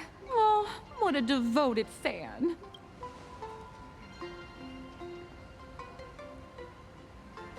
Everyone, welcome to Inkford Hermitage.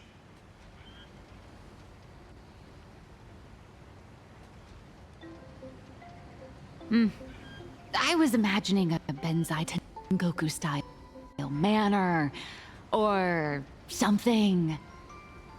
So you demolished your idol's old residence and replaced it with a luxury hotel. Of course not. Benzai Tengoku vanished more than 1,000 years ago. The original structure is long lost to time. The IPC only chose this location because this is one of the weakest points between reality and the world in canvas. Many Imaginae are born every day, but just as many ancient lineages of Imaginae hide themselves away in the world in canvas once their wish power dry up, or as they grow weary of the mortal world. This is the final stop before they enter the world in canvas, and this is where they bid farewell to reality. They rest here, organize memories spanning centuries, and then pass beyond the point of no return. Rumor has it that Graphia's soul appears from time to time to guide these weary... There's a sense of parting in the air. No wonder the soul of the mother of Imogenesis feels an attraction. Miss Colt, now that you're in this well, too, you ought to make the most of it. Let's go. I'll lead the way.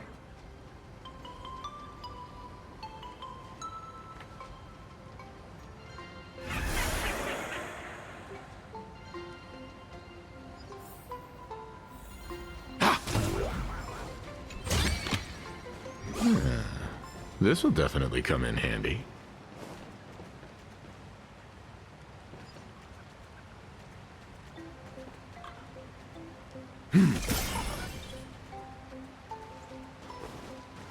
Is that... Ah, the gold...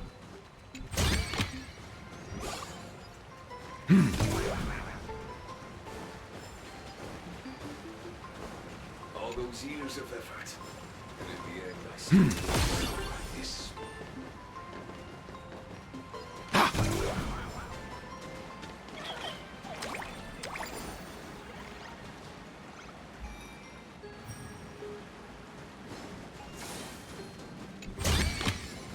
Interesting.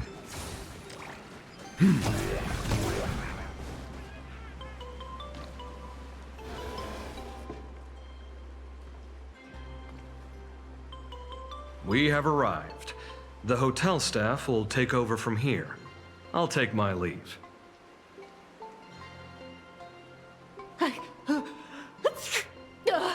Oh, it's freezing.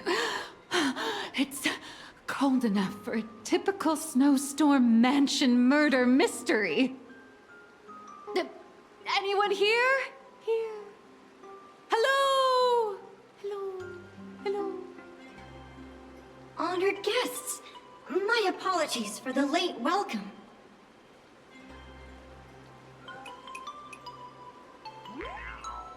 Oh, no wonder it's so cold.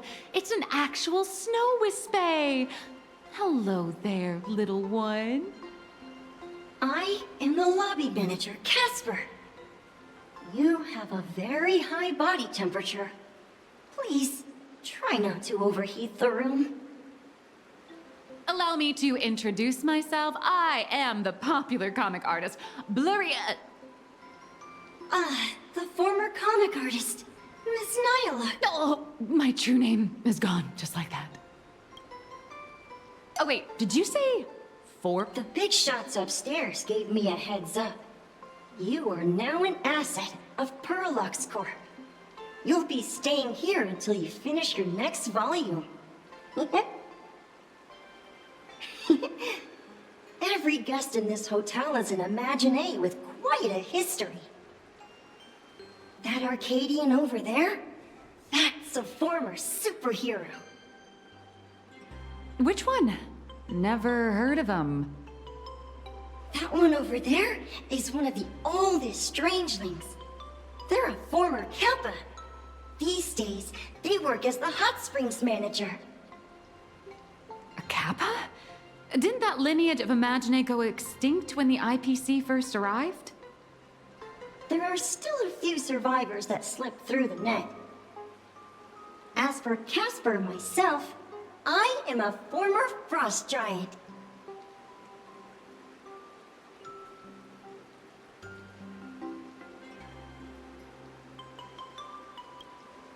Little old me was once a tall, mighty, and majestic giant. Of course, that was back in the Cinder Age. So you're basically an antique who knows a bunch of old secrets. What corner did they dig you out of? From a block of ice. It is sad how a giant block of ice melts into tiny pieces over time. I have forgotten the names of most of my friends. And I have not tasted a crispy, charred Void Ranger in a long, long while now.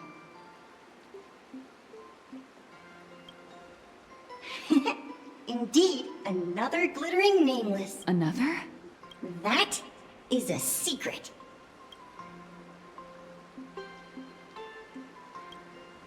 Sightings of Lady Graphia are as common as the snowflakes here. Ever since the news spread that her soul would reside at the hotel, all those Imaginae who mimic her and the weirdos who insist. You see, they all claim they have some sort of connection to her, or hold some secret about her. I bet they're just trying to scam people out of wish power and credits. Just like all those people. You're not wrong. But whenever the higher-ups ask for a report, little old Casper here can always pad it out and hand over a long list of names. Nameless, good luck with your inquiries.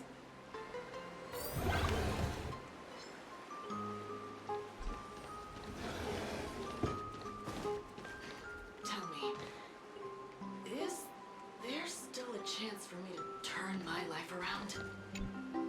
So, you're here looking for Graphia's whereabouts on behalf of that Intellitron executive. I think it's unlikely that the mother of Imagenesis will see her. If she wanted to see her, it would already have happened. The IPC has practically turned the world and canvas upside down. You know this, right? Over 140 years ago, they brought in hackers from Punklord and did everything they could to blast open the passage between reality and the world in canvas. I think disturbing her world in canvas like that must have upset the mother of Imagenesis. A friend of Graphia's? Just how long has that person been alive? So that friend wanted you to find Graphia, but they didn't tell you how.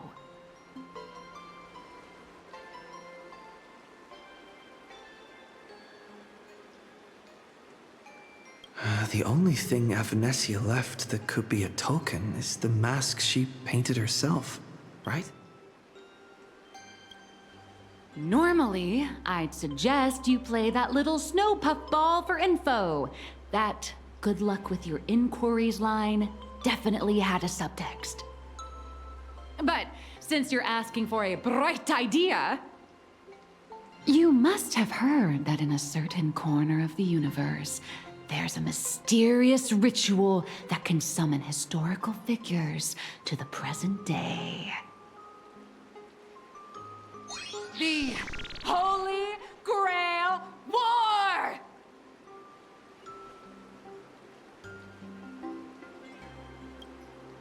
Oh, right! That was your big adventure in Penacony. Oh, how nice. I hope Plain Arcadia holds one too. Then I don't need to explain the method. First, we need a catalyst. Do you have Graphia's brush or palette? Doesn't look like it. No matter, Miss Cult has got you covered. We use ley line resonance. This hotel is built on Graphia's former home. It still has a connection to her, like that vibrant golden tree.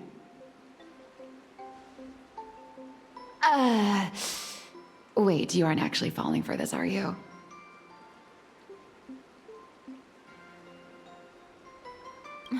Sorry.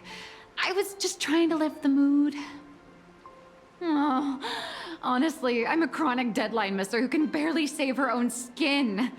How am I supposed to help you? I've heard enough. Break time is over, Miss Nihilux. Now that you understand your situation, stop wasting time. Start drawing! I just checked in, and I have to work already? I'm not some fully automated painting Mechatron. You do know that, right? A Mechatron can run for hundreds of hours straight.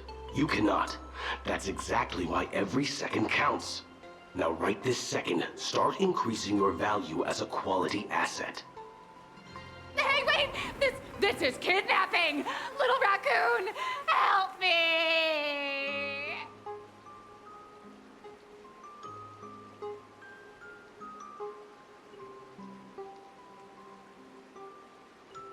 Nihilux has a point. If that Casper guy is a survivor from the Cinderth Age, maybe he really does know something. Anyway, I'll start by asking around here. Tell me, is there still a chance for me to turn my life around?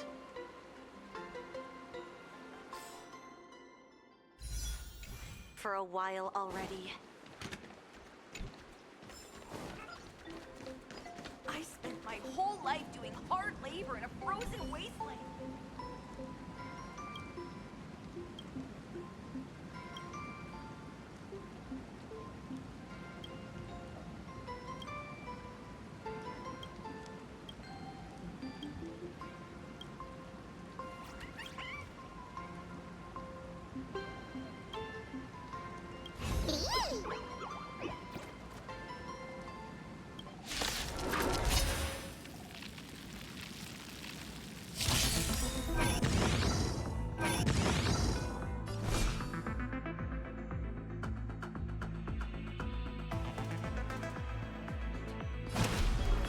You know nothing of the way. Survive or be destroyed. There is no other choice.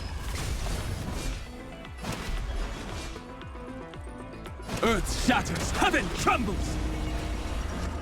Here we march!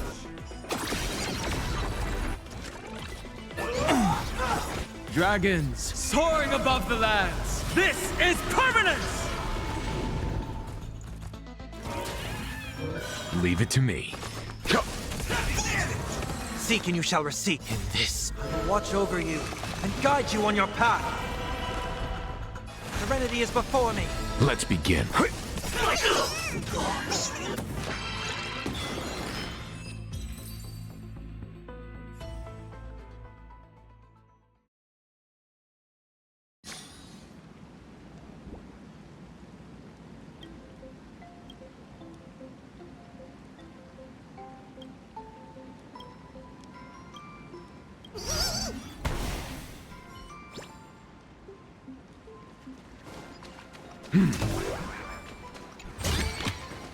Interesting.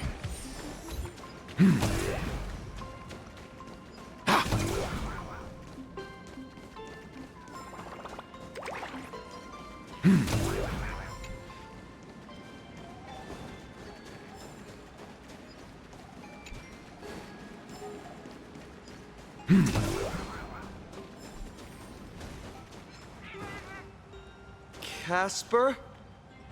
Are you there? Nope. I'm not.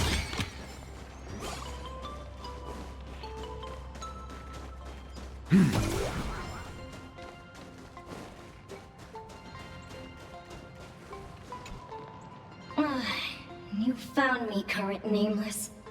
I knew you'd come to ask, but if I tried too hard to remember things from such a long, long time ago, so much of my memory feels like it's shrouded in a blizzard and I can't see anything clearly. A snowball fight? It feels like I had snowball fights every single day a long time ago. Well then, come at me, then.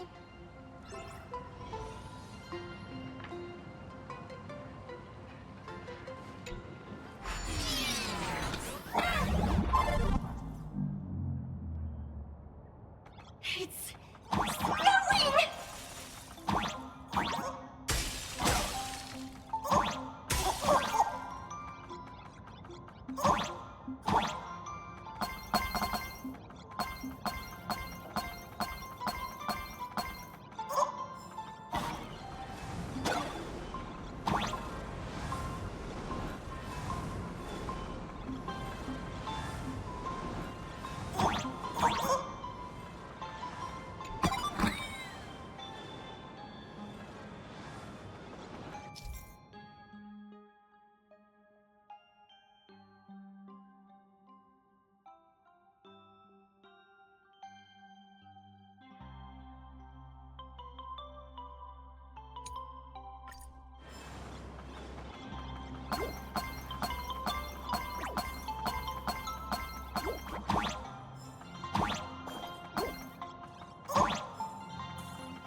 friends from the Cinderth Age are still up, but I definitely met Lady Graphia. I had snowball fights with... She was a great painter who led us in snowball fights. She'd even paint portraits for everyone.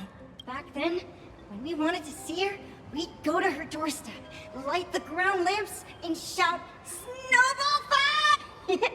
Then Lady Graphia would poke her head out of the window upstairs, unfurl the scroll, and whoosh! Slide right down into the snow.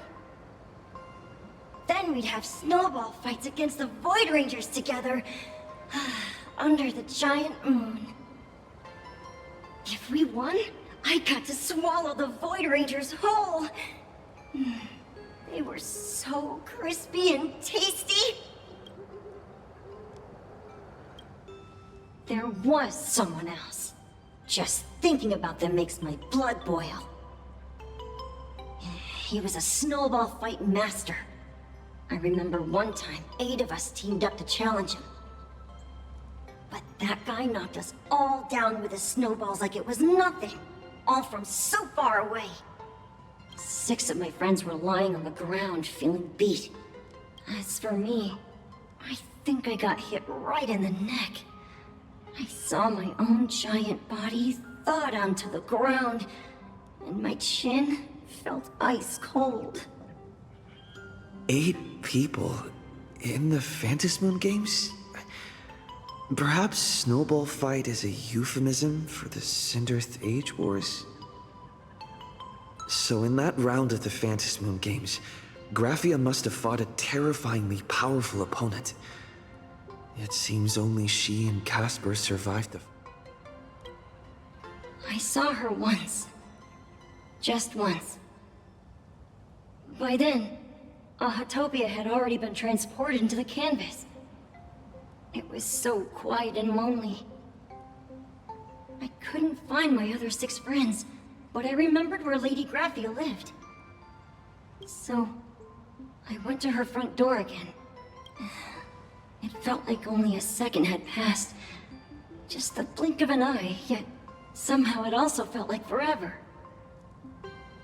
She held me and cried, saying, "I'm sorry, and you've done well," over and over. It was just one lost game. We could have just won it back some other time, but that was the last I saw of her. I only shared some memories of a snowball fight. If it helped you, Nameless, then I'm happy. That's about all Casper can remember. If you're still up for fun and games, come find me for another snowball fight sometime.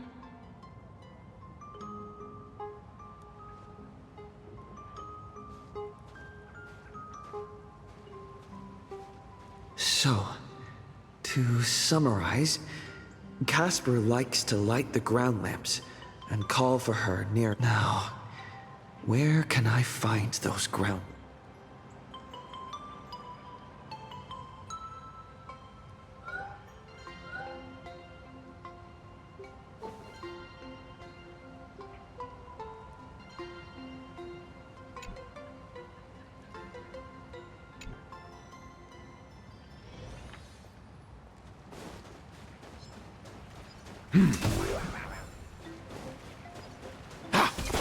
Even next to such a lively hot spring hotel, these atonement statues all look like small animals. I should find...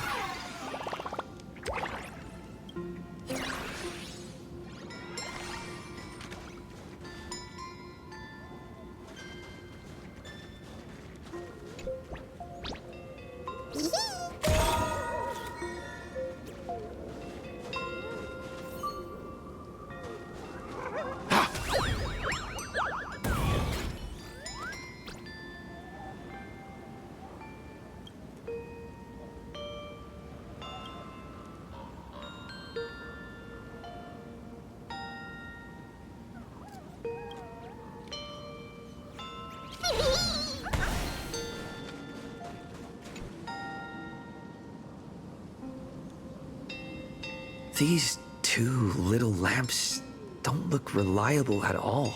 Ugh, whatever.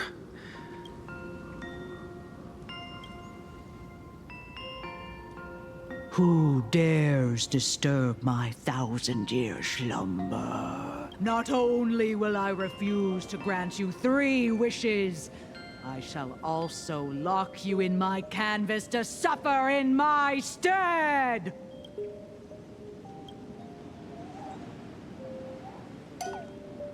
Thanks for the invite. I'm not quite dead yet, but I don't feel alive either. I'm testing the deadline. I snuck out. This mountain path is so quiet and secluded. Ooh, what a great spot for a night stroll, listening to the calming sound of the springs. Who knows?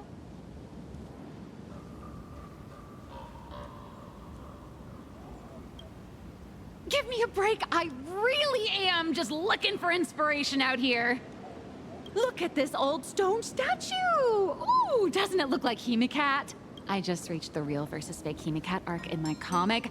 Let me pay my respects. Maybe Graphia will bless me with enlightenment. Miss Colt, when did you sneak out? That was fast! I let my guard down for just 1 second, and corporate asset... I mean Miss Colt. No way are you running away and taking our jobs with you. Let's go. Back to the room to... Come on, not again! Little raccoon!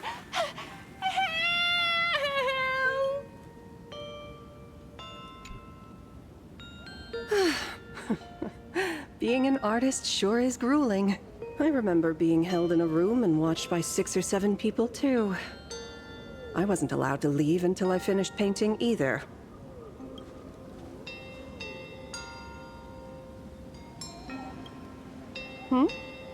You're asking me? Weren't you the one searching so desperately for me?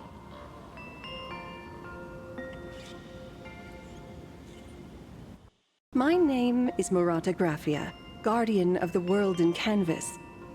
It is a pleasure to meet you, nameless of the Astral Express. You're saying... you are Graphia? She really does look a lot like Himiko. Child, you were the one who lit the ground lamps, were you not? If memory serves, that was the secret signal my old friends used to call for me. I simply answered the call, yet you doubt my identity. How strange. Let me think. I believe I know why you've come to find me. The arbitrator of the Phantasmoon Games asked you to tell me that our old enemy, the Demon Lord from Beyond, has returned. Am I correct?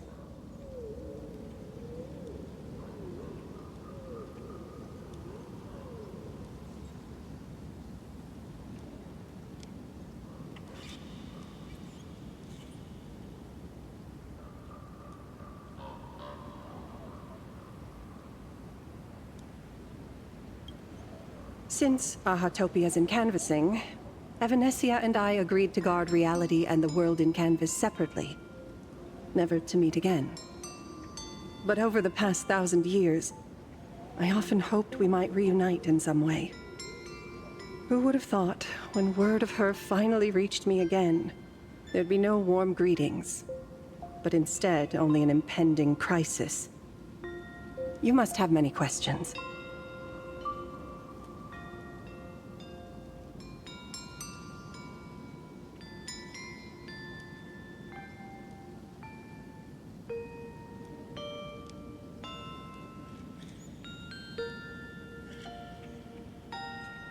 My, you certainly have a lot of questions.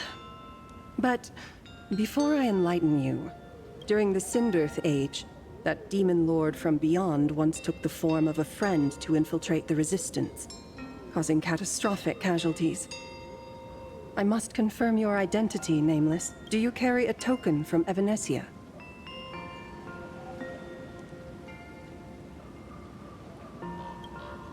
She painted a supplicant's mask for you.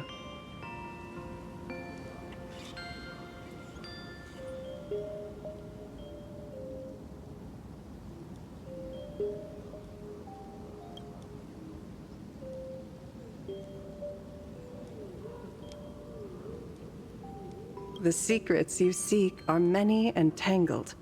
Perhaps I should start by telling you a story. 1,000 years ago, the legions of the demons from beyond descended upon Ahatopia, marking the beginning of the Sindirth Age. For the destruction, taking a life is easier than brushing aside a feather. Among the countless victims, a baby girl was saved by a painter from the brink of death. He took her in as his daughter and named her Graphia. To protect his daughter, the painter kept her confined to their home. While the fires of disaster swept across the land, Graphia lived in seclusion. Until one day, a falling star streaked across the dark sky, and a deafening roar shattered the silence of the wasteland.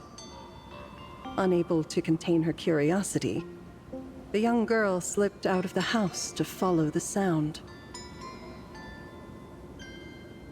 And so she saw it. Beneath the cold Phantos moon, a tower of infinity stood on the mountain range at the edge of the horizon. This tower had countless windows and rose section by section, slender and tall.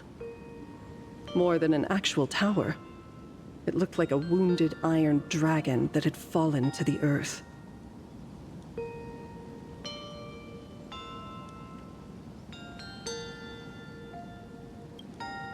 Indeed.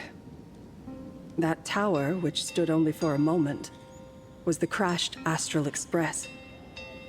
And Graphia's family name, Murata, came from the wondrous sight she saw.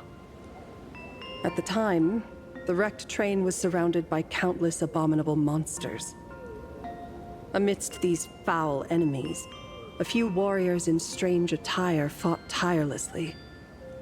But they fell, one by one, unable to withstand the endless tide of monsters. It was only much later that Graphia understood that those who fought and died for Ahatopia shared a common name.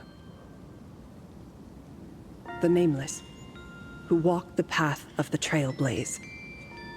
That was the day that Graphia stepped into the mortal world. Her life as the mother of Imogenesis began. In a long, drawn-out war, fought at a severe disadvantage. She was forced to seek the aid of the Phantos Moon Games, attempting to use the mighty power of an Aeonic ritual to lock the terrifying demon lord from beyond within a limited battlefield. This was also the first time in the history of the Phantos Moon Games that the 8 supplicants joined forces to confront a powerful enemy from beyond, the Lord Ravager, Asat Pramad.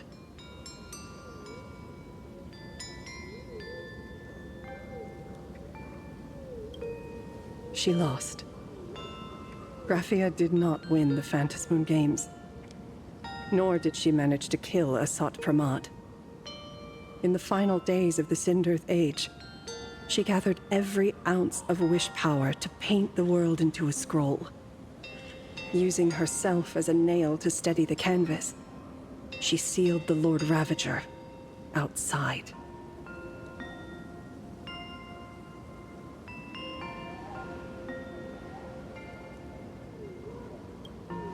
Yes.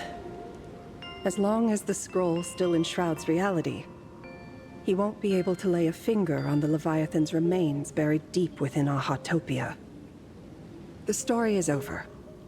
I have received Evanesia's message. I also have a token I'd like you to give her. Please, let us journey together to the other side.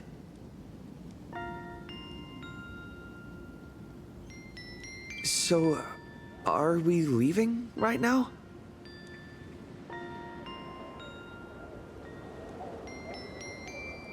No, there is no need to rush. You have a friend here who is lingering with a heart full of farewells. You mean... Blade? Follow this path down to the riverbank of Myriad Wish Grove. You'll find many Wispe gathered there. When you are ready, choose a Wispe. Whisper Graphia's name and your wish to cross over to the other shore. Then release the Wispe into the river. When the time comes, I will bring the ferry to deliver you into the canvas. Graphia vanished.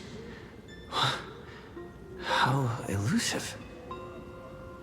Anyway, I should head to the riverbank of Myriad Wishgrove first.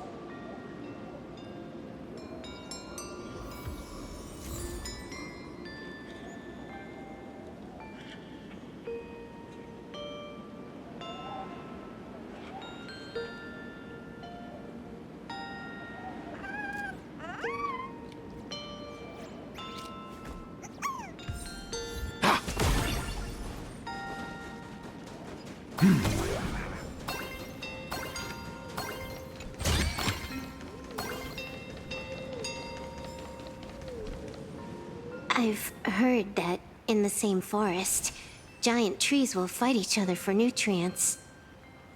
How about this? We just feed Shuhu to that tree in the courtyard. It would save us a long trip.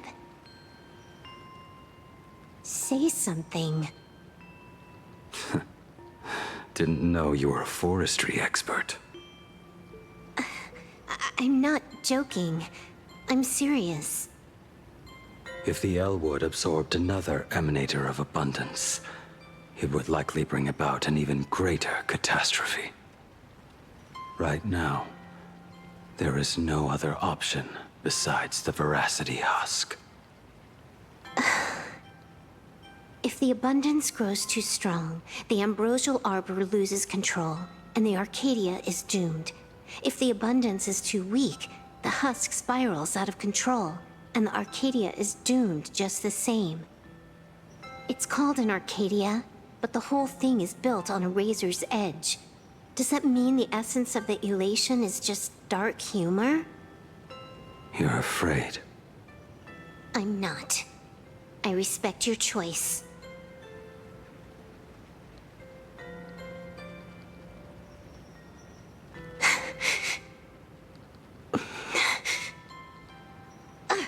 Fine. You're right. I'm afraid. So what? You don't think I know what that Xianzhou person meant? 1 in 10 chance? There is no chance at all. Listen, I just can't stand by and watch one of my kin sacrifice himself. Kin. What else? Friend? Colleague? Playmate? The guy who carries my bags when we go shopping? I suppose all of those fit. Fit? How? Sometimes I can't tell if you're actually dumb or just playing dumb. I hear you. Just assume it's the former. Simpler that way. My mind is made up. You should understand. Misplaced emotions will only cause the mission to fail. You really are just plain dumb. To be honest, I'm the same way. If I could see Firefly cured of her illness, Kafka finally finding the heart she's looking for, and that guy reclaiming his future, then I'd be willing to pick up that level 999 cartridge too, even if it means becoming nothing but a shadow of the Dark Zone. Don't. At the TV tower, you already severely overspent your time. Don't touch that thing again. Besides, why are you telling me this? You should tell them yourself.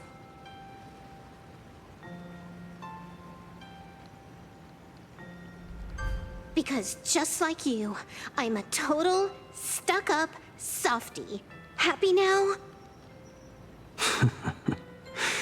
Feel better. No.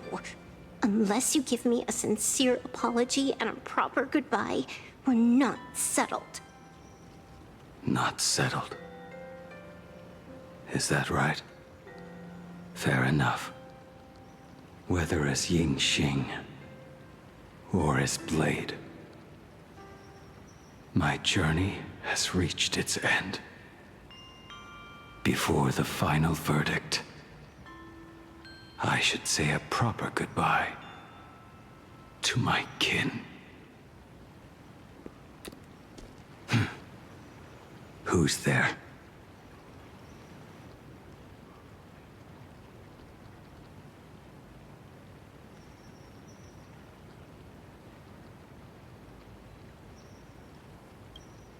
I get it.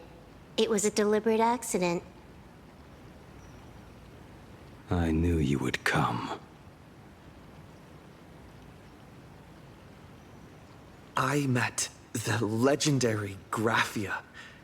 She told me a way to enter the world in canvas. If we simply chant her name and release a Wispe into the river, she'll come to ferry us. A legend from 1,000 years ago. And she's actually still alive?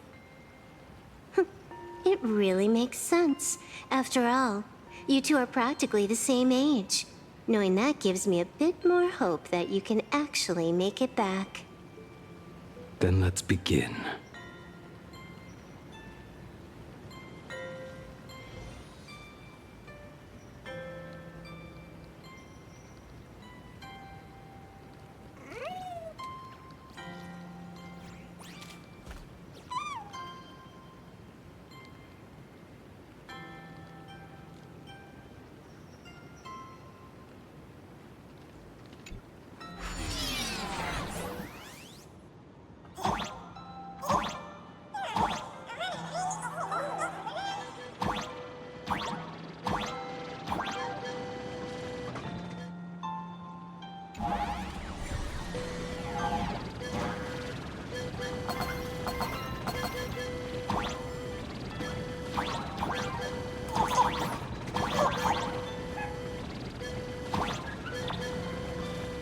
Little one, I choose you.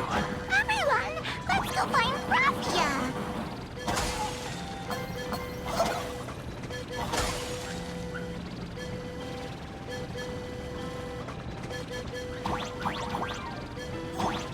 World in canvas, here I come! That should do it.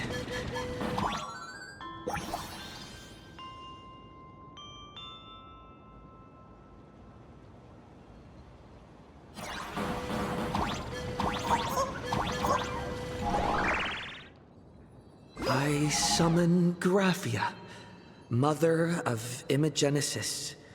May she come forth and deliver us into the world in canvas. No Wispe were harmed in the making of this operation.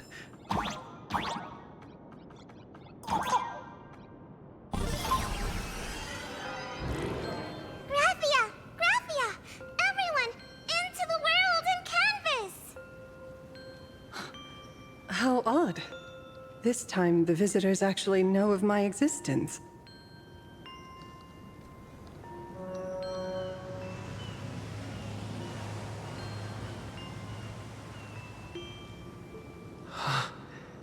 Strange. Why is the boat...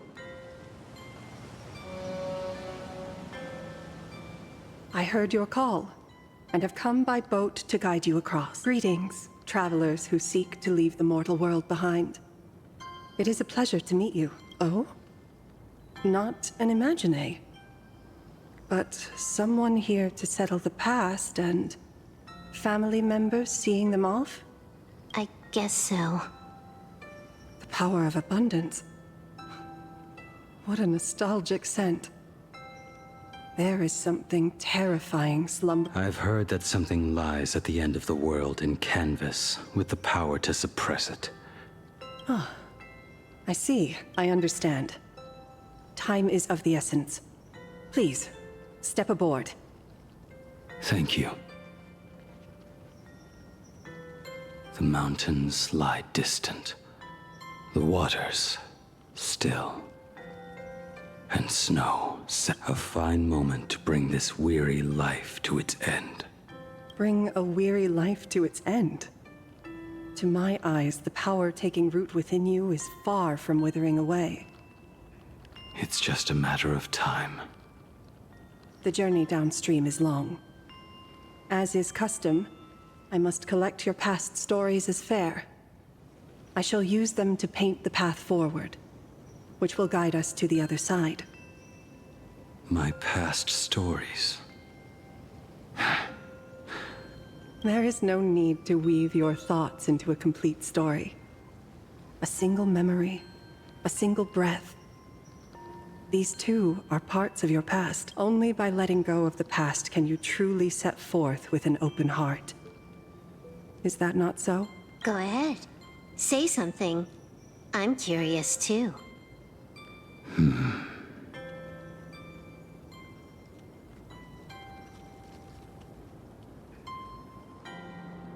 Then, I shall begin with that lone island of Insumosu. It was a desolate wasteland, untouched and forgotten. Desolate, cold, the perfect place to lay the dead to rest. I planted rusted, broken blades in the wasteland as a mark of my departure. Little did I know that even after joining the Stellaron Hunters, I would find myself returning there time and again, bringing along a few new swords with me. Their owners, some of them sought my life, only to fall by my hand. Others simply wished to see me one last time, as their own lives flickered out. I was once a craftsman, and those swords, they were all my own creations. I raised those wordless monuments for my old friends, one by one, until they became a forest of broken blades. And what about me and my sword? When will it finally join them in that forest?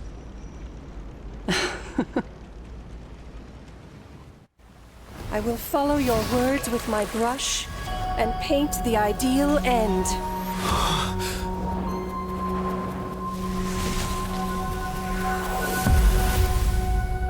Sword barrier. We've reached the shore you've been seeking. What is this place? This is the world in canvas. A mirror to your soul, blooming as your heart dictates. May this meadow be everything you wished for. Superb artistry. And yet, I thought you would paint the desolation within me instead. Desolation? I saw no desolation in your story. Instead, I found the lingering regrets of a master craftsman. The fire that tempers black steel and shapes 100 blades does not burn upon the forge or anvil. It burns within your heart. That spark within you has yet to fade. It is why this plane has chosen to bloom into flowers.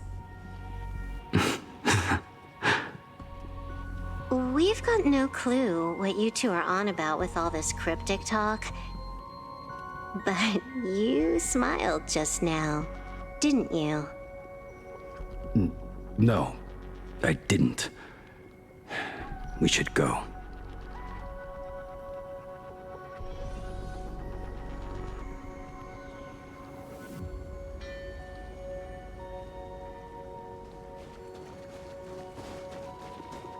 He finally smiled. I'm actually the one who can't even smile. This sucks.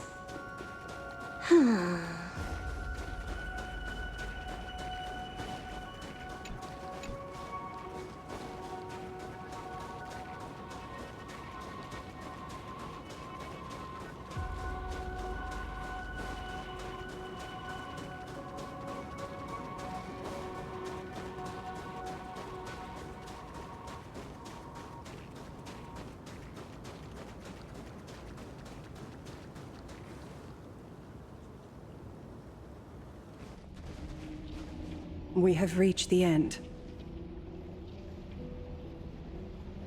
That blue maw. So, this is it. Correct. Driven by the buried secrets of Ahatopia, you have come seeking liberation. And now, I have shown you the silhouette of the beast's maw. If you should find a way to get out, I ask that you swear to keep this secret.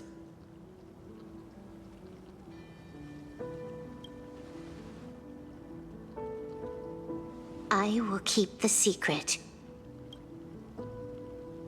That blue maw, can it truly consume the abundance?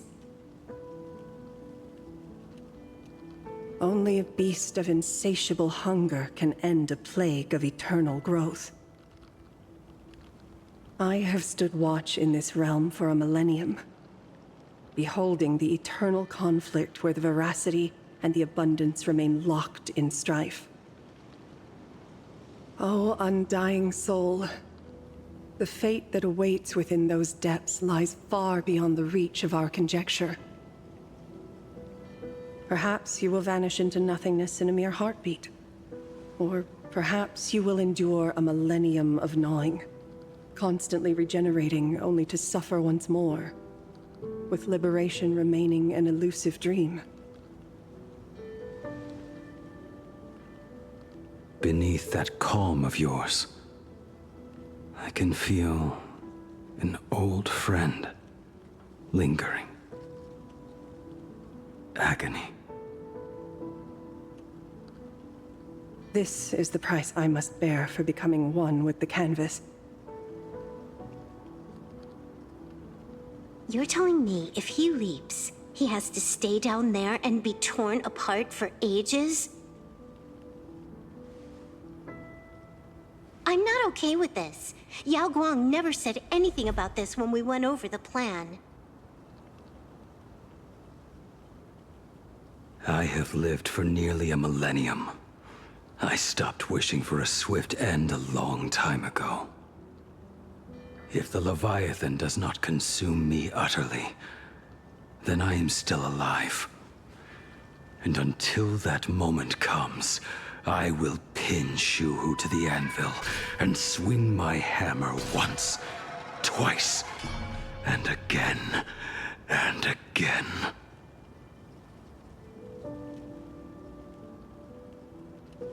Is there really no other way?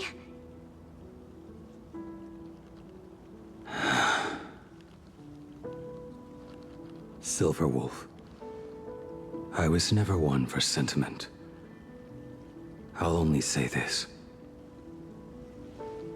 In my past life as a smith, I made it a point to forge something for those friends I found tolerable. But ever since I joined the Stellaron Hunters... Oh, right, I get it. You want me to go back and take apart that box Kafka uses as a footrest, right? You already took it apart? A long time ago. Quite a few treasures in there. A master-crafted blade, a game controller, and a portable reactor. That's the armor core, reforged from the remains of the Glamoth Queen. Oh, and a cat-scratching post. When did you find out about these items? You? You mean we. We all found out. Think you hid it that well? Please, give me a break. We're a pro team, you know.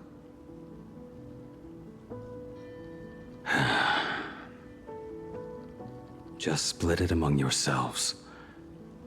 Consider it a keepsake. Kafka should be the one saying this, but... You are the most perfect blade the Stellaron Hunters could ever have.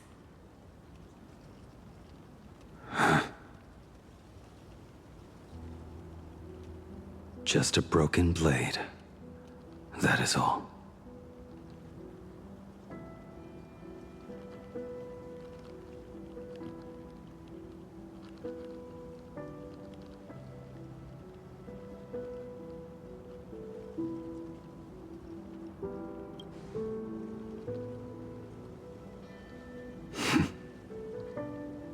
Thank you.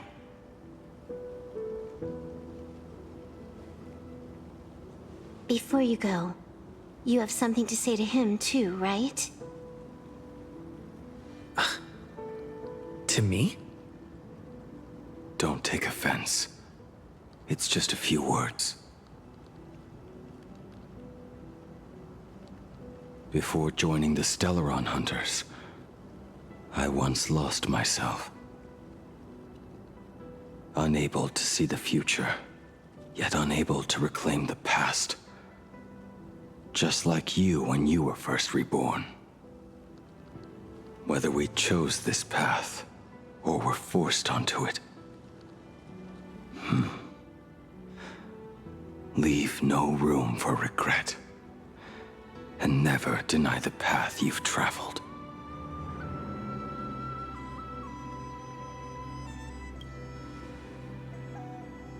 Then, let it be.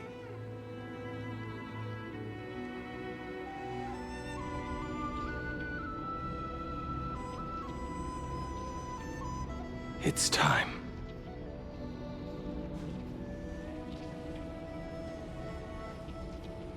Do you still remember that passphrase?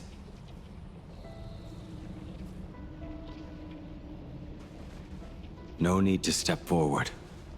Just recite it in your head. 3 of a kind. 2 pair. Ace. Go.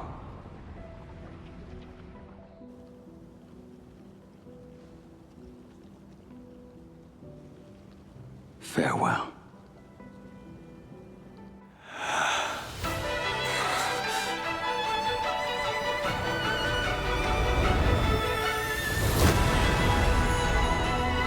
Let everything end, or truly begin.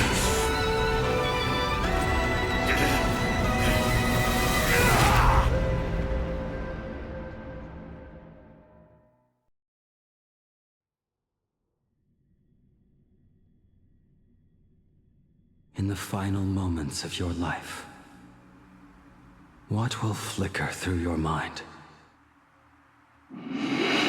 The devouring. Has it begun? How much time has passed?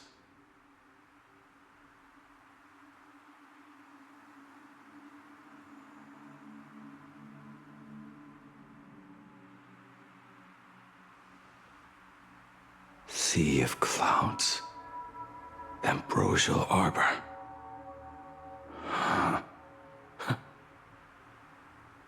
To think that with death so close, this is the scenery my dreams would conjure. My heartbeat. It's barely audible now. Shuhu. Are you still alive? Am I still alive? Finally woke up, Yingxing? Master. I am sorry. You have the wrong person. I am not Yingxing. Huh. A lad your age, yet your head is more muddled than mine. You're talking nonsense in your sleep, boy. It has been ages since we last met. Tell me, have you let your craft go to waste? Your master wishes to see what you can do.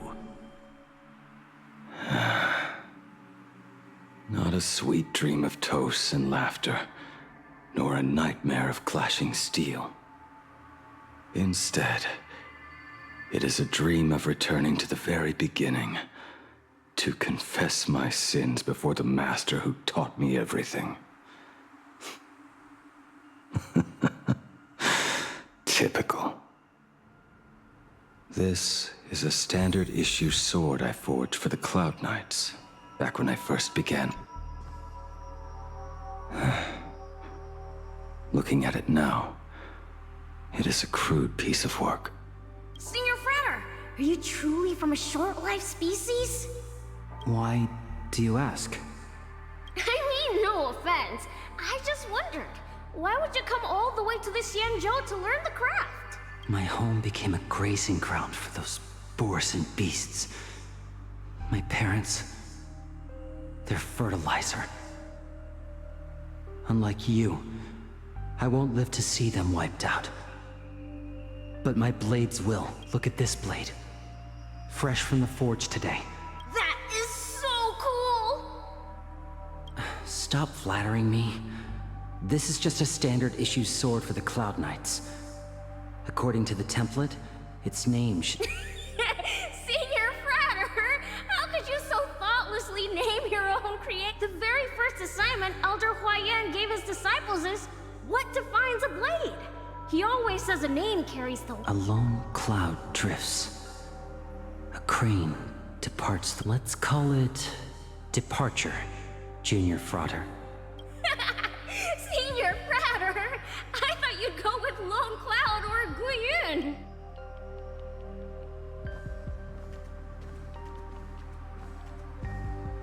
Bai Hung.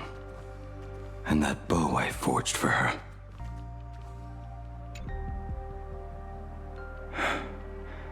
In the end, it was I who forged the greatest sin. For me? Thank you. I told you, didn't I? As long as you set your heart on what you love, nothing can stop you. Hey, did you give this bow a name? I named this bow Lure after a mythical steed from the primeval Imperium. Legend says it was one of the Emperor's finest mounts, a divine beast that could tread over any chasm and lead its master back from the brink of death. How did you get so off track? Why pick a name meant for a horse? That won't do. It does not suit me at all. I'm gonna call it Recurve Bow. That sounds terrible. It's like my mother naming me Human. At least change it to something elegant, like Winding Stream. Fine. Look at you! Skilled with both the pen and the sword.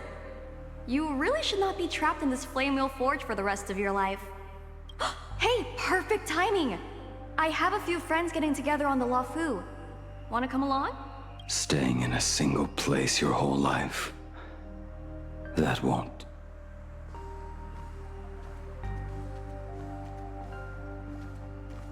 Jing Yuan's Devastator Glaive. The weapon I promised to forge for him all those years ago.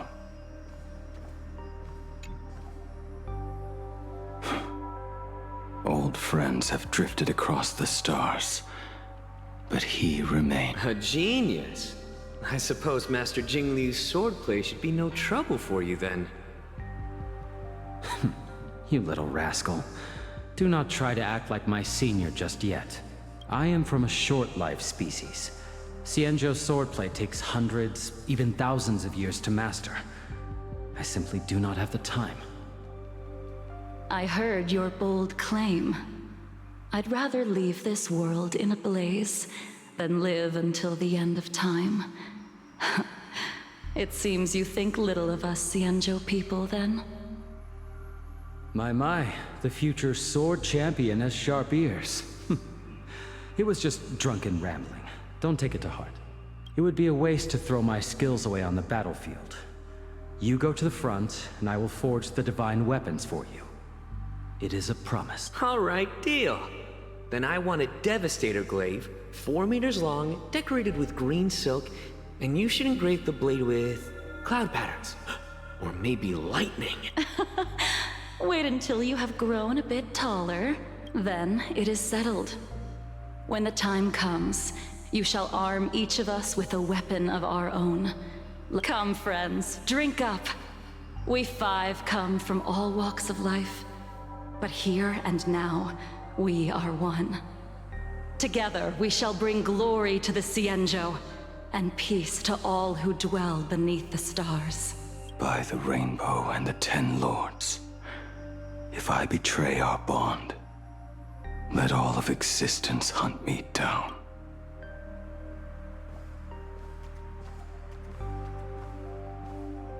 The prosthetic arm and sword staff for Mr. La Mancha were works created by my master and me. He came to visit me even after I was cast into the shackling prison. Yingqing. No. Yingqing. How did you end up like this? The shadow has tasted the flesh of abundance within you. You cannot even speak anymore. Yingqing, look at me. Lift your head. It was only thanks to you and your master that the shadow of veracity was sealed.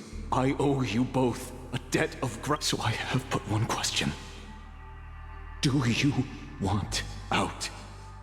There is always a way out. Just give the word, and I will carve a bloody path to get you out. There is no need. I must atone for my sins. Perhaps if I had taken you away from Flamewheel Forge back then, your fate would have been entirely different. I respect your choice, just as I did all those years ago. Pity. So much in this world does not go as we wish.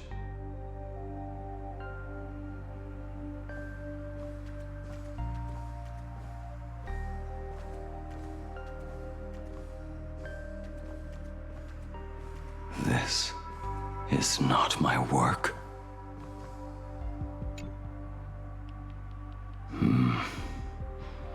This was where my life as Blade began. So you're Blade. You sound like quite the expert on swords. Oh, good timing. What do you make of the sword she's carrying? The blade itself is fine, but the technique is wrong. Swordsmanship is no song and dance. Power starts at the feet. Only when the eyes and mind follow through will the strike land. My, oh my, Bladey. You really are the ultimate blade critic. Since you have so much to say, Master, why not forge a legendary blade for each of us? I put down the hammer a long time ago. My hands cannot do what my mind wants anymore. Fighting with a weapon that does not suit you is just a quicker way to die. From now on, if a sword is needed, let it be mine. This shell of mine is the only blade there is.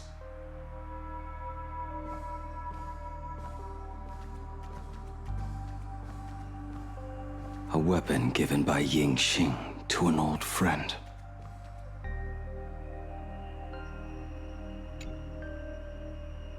But we are no longer who we once were to each other. Who I am does not matter.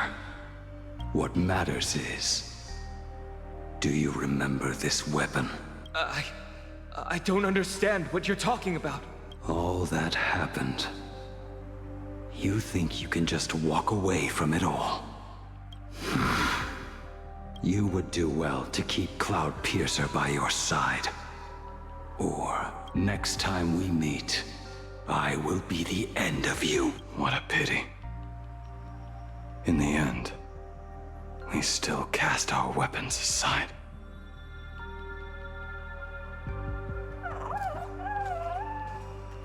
Apprentice, come here. Finally. Is the end in sight?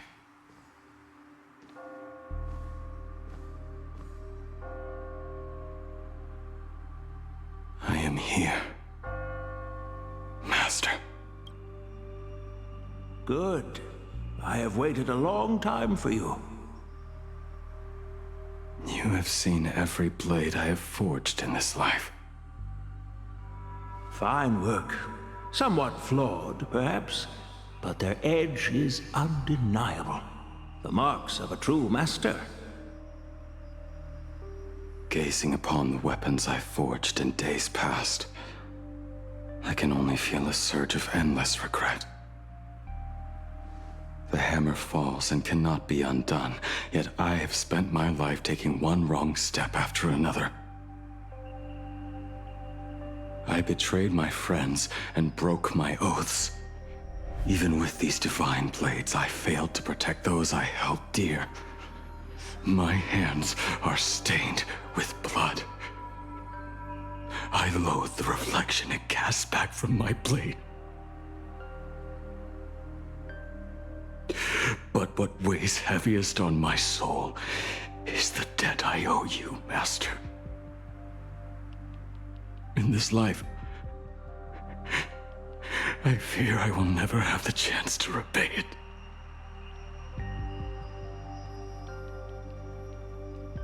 Let it all out. You feel a bit lighter now, don't you? But isn't there one last piece you've yet to show me?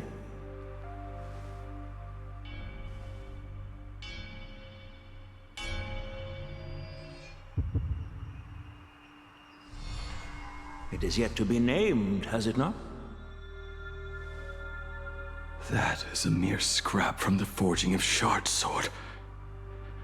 I hid it away, fearing it would bring shame upon our school. Master, how did you... Can a mere boy keep secrets from his master? I entrusted General Yao Guang to bring it to you. Since the day you left, I have kept this blade hung in the hall, gazing upon it daily. That raw, youthful spirit within it, it burns to the touch. It is the same light that shone in your eyes the day you bowed to me. It is the keen edge of a craftsman. I am but rusted scrap now. My light has long since faded. This is where I belong. Buried.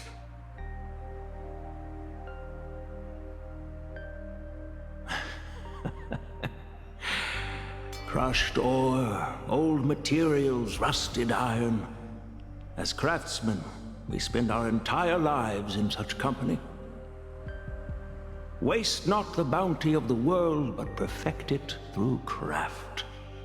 To take what is useless, to take every failed scrap and forge it anew. Isn't that our very mission as craftsmen? Even for a life that has reached its end. A life built on nothing but mistakes. As it is with the work of a craftsman, so it must be with the life of a craftsman. Do you still remember the question I once asked you? What defines a blade?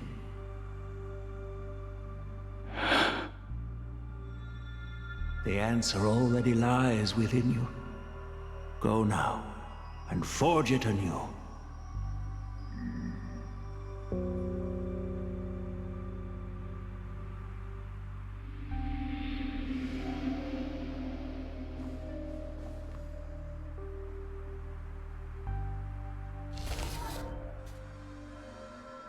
Forge it anew. Interesting.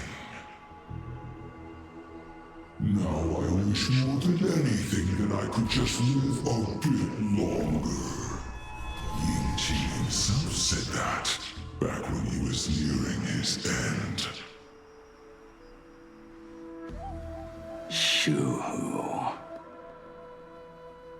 You fought me all this time, and leapt into the Leviathan's maw. Nothing more than a bid to drag me down with you. A pity, truly.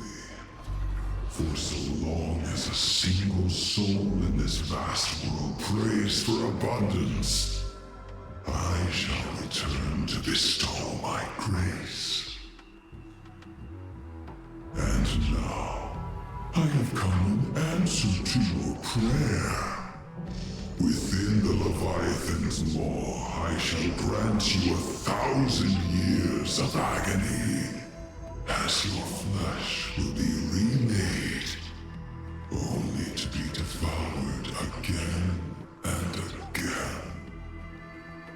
You shall find no release. Is this not exactly what you call forge it anew? Poor child. You and the Cienjo citizens are always so short-sighted. Trapped in this waking dream called life, you cling to what is gone and tremble at the thought of being forgotten. Yet when I come to carve through your flesh and awaken your minds, you spurn my beautiful gift. You were once a master craftsman. You should know best about the beauty of shaping. I can grant you the power of reshaping life and death, bringing those you loved and lost back to life. Let your friends return to this world again and again, giving you the chance to right every single wrong. Righting wrongs. You mean by carving out more walking husks like me? Things that crave an end they can never reach? That is but a fleeting pang, a necessary tempering on the path to eternity. If you persist in spurning this gift,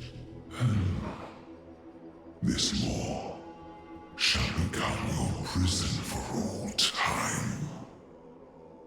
Your body will churn for millennia, caught between being digested and reborn.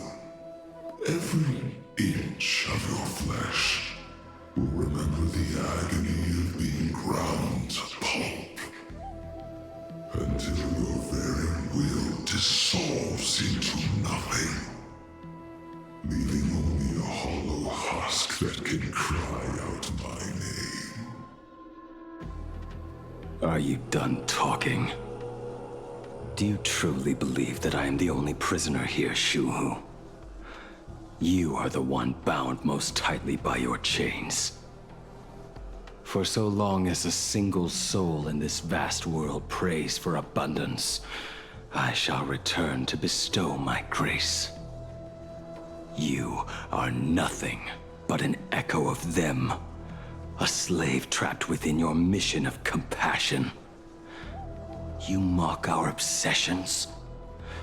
You are Yao Shu's most pathetic prisoner. Are you trying to provoke me? No. I am pronouncing your sentence. I never dove into this abyss for the sake of a mutual end. I came for forging. As long as you cling to life, you must keep reshaping this body to fight back the gnawing from the veracity. And that struggle is exactly what I want. Let the maw of this Eon husk be the furnace. Let our undying flesh be the iron. And let death, 1,000 times over, be the hammer. Right here, I shall forge and recast you again and again. Not to destroy you, but to create a cage that can hold you prisoner for all eternity. And the thorns of this cage shall forever be aimed at that savior who branded you with your mission, Yao Shu. Are you ready? to turn your vengeance against your god.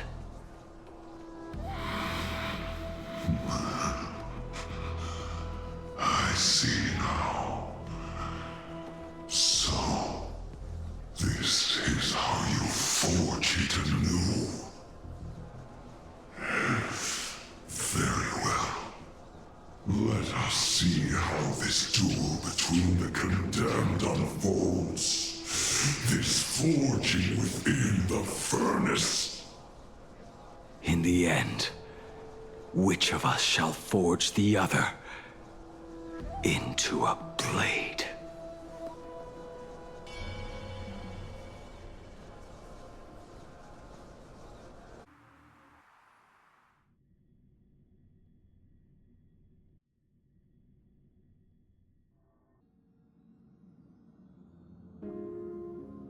When reunited with family after a 15-year separation, 22% of organic life forms will weep and embrace, whereas 59% will exhibit indifference or outright rejection.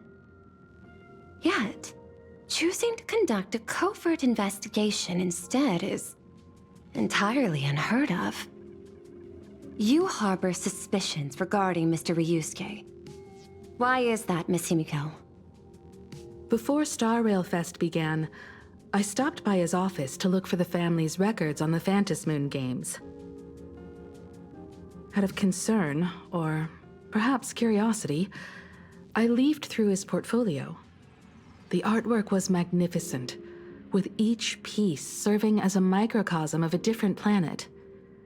That was when it suddenly dawned on me. 5 of the worlds he captured in these paintings are now gone. Lost to the fires of war waged by the Antimatter Legion. Just as you suspected, Mr. Ryusuke's travels have been highly suspicious.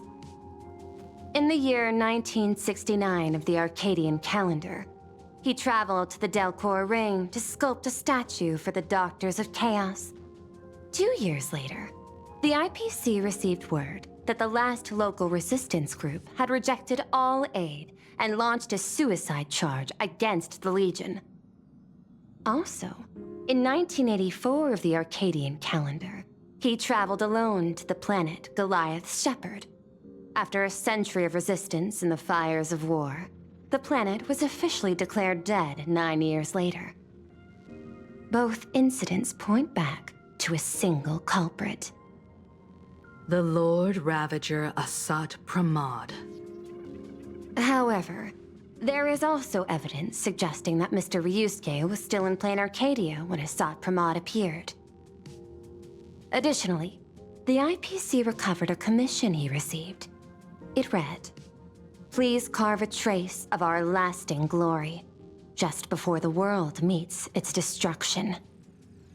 He accepted the commission, even though he knew the Legion had surrounded the planet? Legends of the Graphia clan abound within Plain Arcadia. To this day, many believe the Weathering Curse is a scar seared into your very bloodline from Graphia's struggle against the Legion. Conjecture. Mr. Ryusuke was tracking the demon from beyond. He likely believed that finding him was the key to breaking the Graphia clan's curse. Any other conjectures? There is another possibility. Please forgive me if this sounds out of line. There is a 52% probability that Mr. Ryusuke was being used by Asat Pramod. He might have even chosen to work for him. I'll have a word with him. I'll leave it in your hands, Miss Himiko. Dad? Do you have a minute to talk? I do. I'm 1,000% free for you. What brings on this surprise call for your old man? I was worried you were too busy, so I didn't want to bother you these past few days. That foolish didn't hurt you, did she? Actually, what am I thinking? A mere herald of death is nothing to my Himiko. You probably handled her in no time. And that kid is something else too. I'm telling you, everyone at school is a huge fan of the Astral Express now. 15 years. The blood-stained games are finally over. And this time everyone survived. It's time we sat down and talked. Just as father and daughter. Huh? Am I dreaming? My little girl actually wants to have a real talk with her old man. Well, I don't care if I heard you wrong. I'm taking this to the bank. Praise the Astral Express. Praise Hackiveli. Give me 10 seconds. No, make it 8. Your old man is on his way. There's no need to rush like that. Love you, kiddo. I should have seen that coming. Himiko, open up. It's your dad. Himiko, come over. Tell me more about this.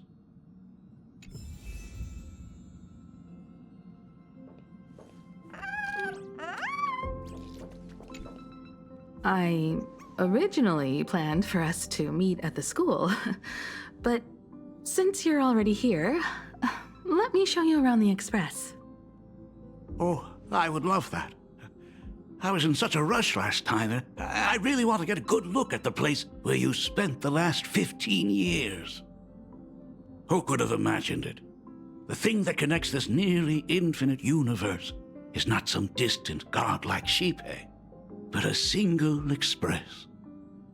I have met many artists who dreamed of boarding the Express just to get a closer look at the legacy of trailblazing.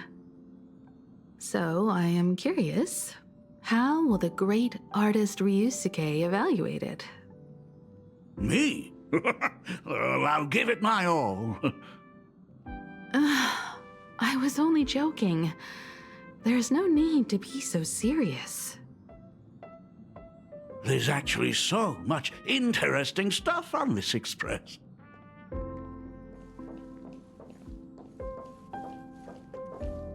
This table is kind of different from the others, isn't it? I mean, they all look alike, but this one doesn't seem authentic. A lot of old furniture was destroyed when the Express crashed. Pom-Pom and I spent quite some time picking the right replacements. Ah, out with the old, in with the new, huh? Well, the Express has been running for years, so it's only natural to have to patch things up every now and then. You must have had a hard time keeping it running. It's not that hard. I'm used to it.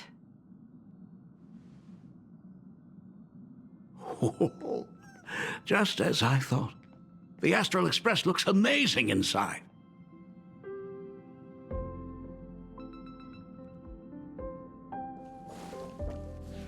These chandeliers. The designer used the skeleton of a void song whale as a reference. They say it's been here since Dolly's days on the Express. It catches the eye of many people who board. But the light seems a bit dim in here, doesn't it? It's always been this way. Oh, well. Have you tried swapping in a polarized conductor? Or rinsing the light units in an alkaline solution? Are you an artist or an electrician, Dad? I am just speaking from experience. Don't forget, your dad was once the one who set up all the lighting in those classrooms. Is it there? Oh, let me see.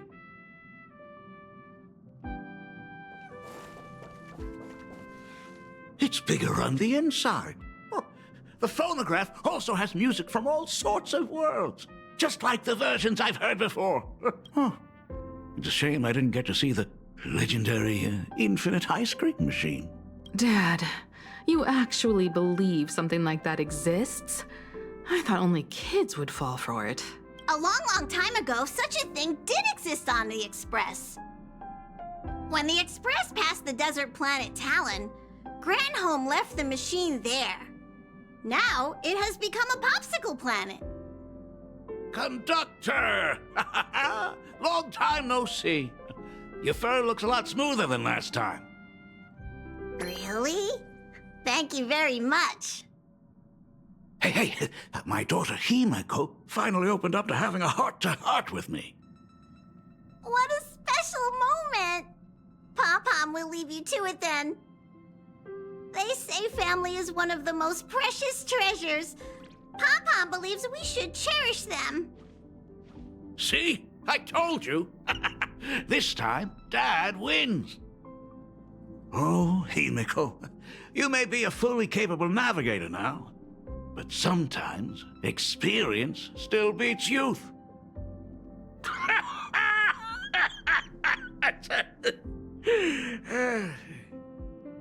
Aren't you tired of talking non-stop? Are you actually worried about me? I am so touched. Perfect. I'll make you some coffee. Huh? Huh?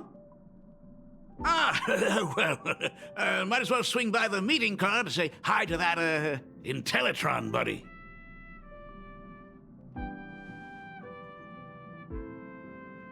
Pom-Pom finds Himeko's father very easygoing.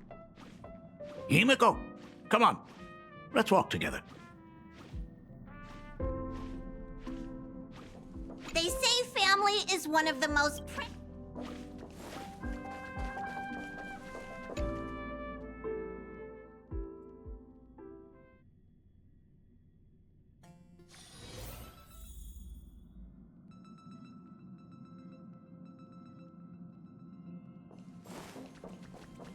Intellitron buddy! Rumor has it that the drinks in the World's End Tavern are all brewed from jokes. Since we are in plain Arcadia, any single joke before a drink would be second to none. Since there is only a single joke, it is quite literally second to none. Mr. Ryusuke, the tension detected in your micro-expressions has increased by 33% since our last encounter. Oh, nonsense. Himeko is brewing up a cup of coffee just for me. Is there anything in the world more wonderful than that? A cup of hot coffee right before the end. This must be what they mean by life is short and bitter. Huh.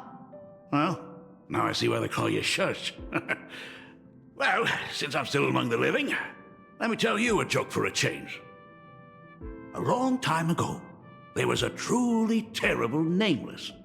They snuck aboard as a passenger, seeking a certain answer. Now, one day, they ordered a drink from a service robot on the Express and told it a joke. A long time ago, there was a truly terrible nameless. They snuck aboard as a passenger, seeking a certain answer. I have retrieved the same joke from the archived logs. It is indexed under the title, An Unfunny Joke. But did you know, the first time the robot heard that joke, it laughed with pure joy. Don't go filling Shush with nonsense.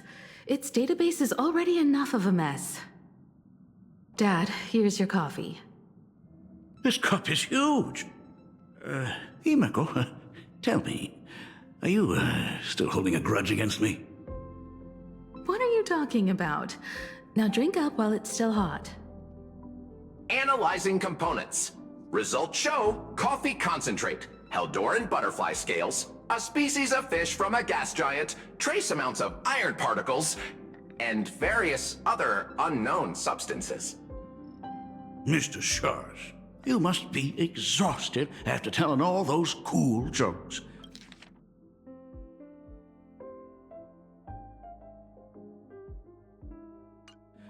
How about a nice hot cup of coffee to warm you up, huh? My inspiration circuit is vibrating. My radar indicates that the conductor requires my immediate assistance. Good luck, Mr. Ryusuke.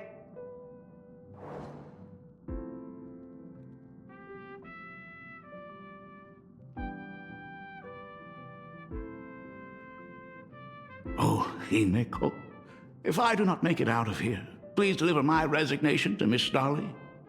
Tell her I will not be coming in tomorrow, which is really no different from any other day.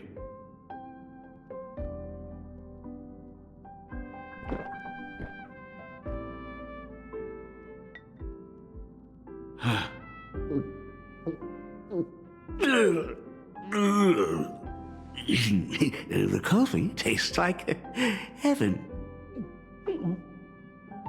Oh, want another cup? Himeko, Miss Dolly told me that back when you were a school assistant, you used to bring a massive pot of coffee for everyone every single day. They still talk about it to this day. It would be selfish of me to keep this all for myself. I simply must bring some back for the other teachers to sample. I am afraid it will be long cold by the time you get it to them. But as you said, it is time for us to head to the school. We must return to the source of all these tragedies and put an end to the blood-stained games. Are you truly ready to say your goodbyes? We can stay a little longer if you like. We still have plenty of time. We should go now. I have been ready for 15 years.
It has been 15 years. Those ghosts have been repeating their final day over and over, trapped inside the classroom you imaginated.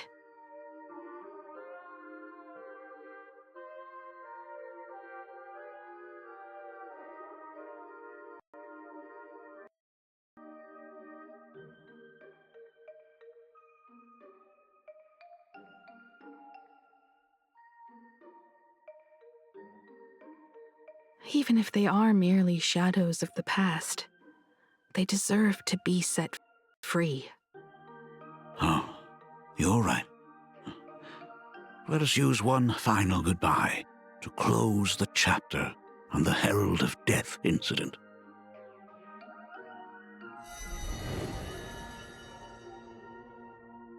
Senior, you are back! We are all waiting for you. Sorry I'm late, everyone. It's okay. Thank you so much for coming. Himeko, we don't have enough time for the lobby. Could you please use your amazing Imagenesis skills to decorate the stage for us? I am begging you. Mia, stop bothering Himeko all the time. If you and the others hadn't slacked off on the rooftop, we wouldn't be in this mess right now. But the school anniversary is tomorrow. If I do not get this done, Ms. Dolly is going to skin me alive. You should start by tidying up those ribbons. Once we are finished with the classroom, we will all come and give you a hand. Hey, Smile, careful. everyone. Smile. You always boss me around. Wait, did you hear that? It's him. He's back again.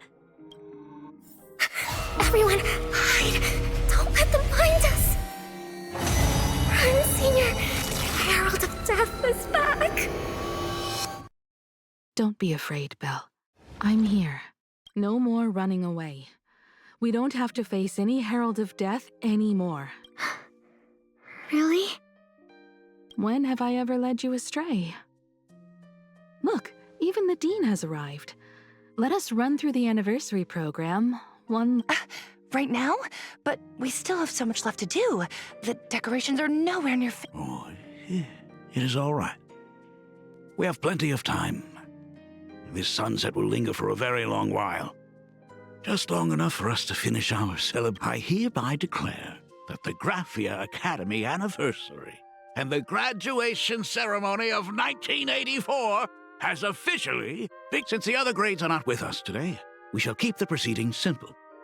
According to our school motto, every student must truly understand their purpose before they depart from these grounds. Students, have you all discovered who you wish to become?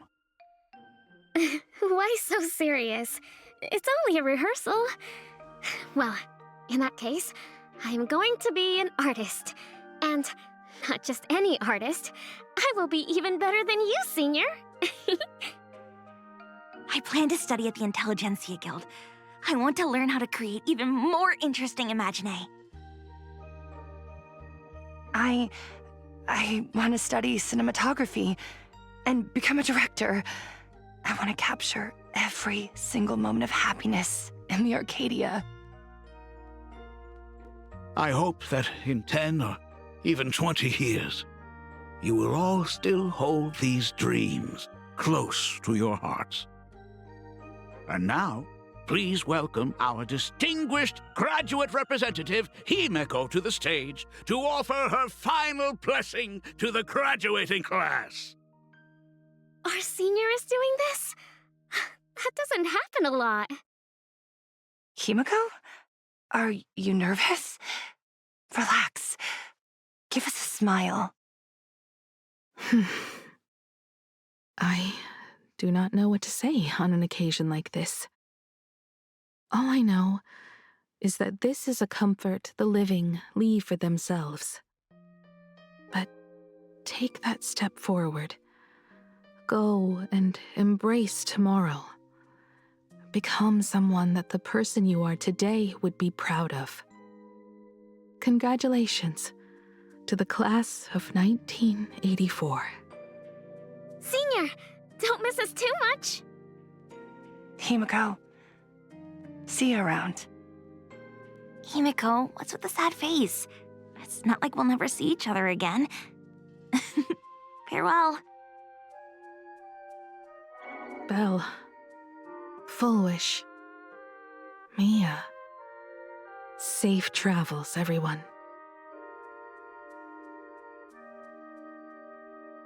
15 years.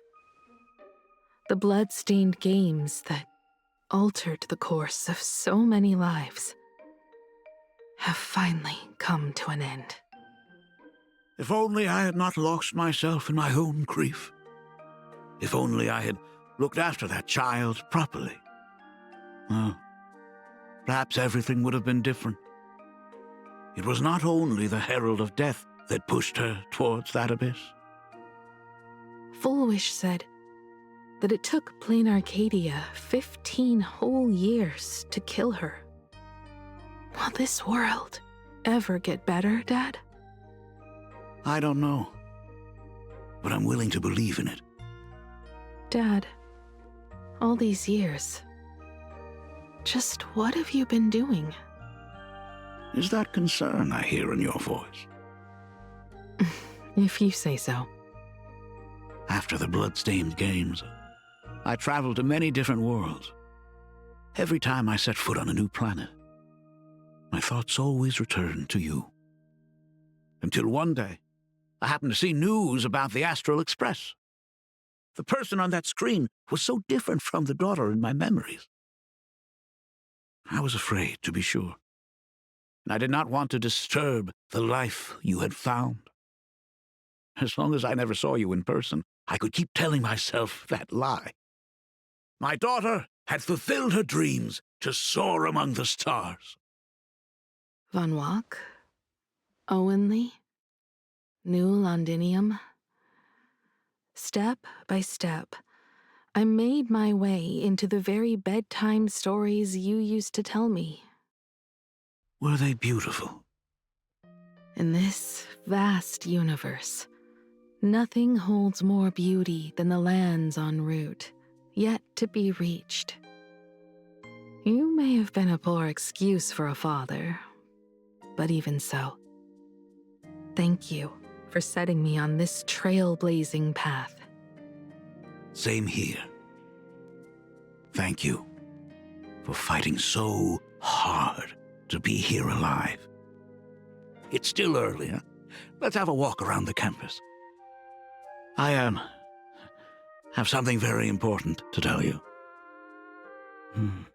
But it can wait. Something very important? No. Give me just a moment to gather my thoughts. Whew. Nice weather today.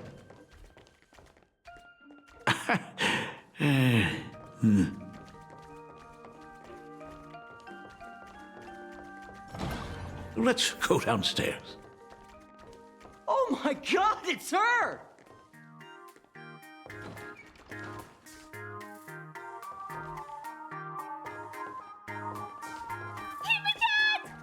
Oh my gosh, I'm such a huge fan of yours!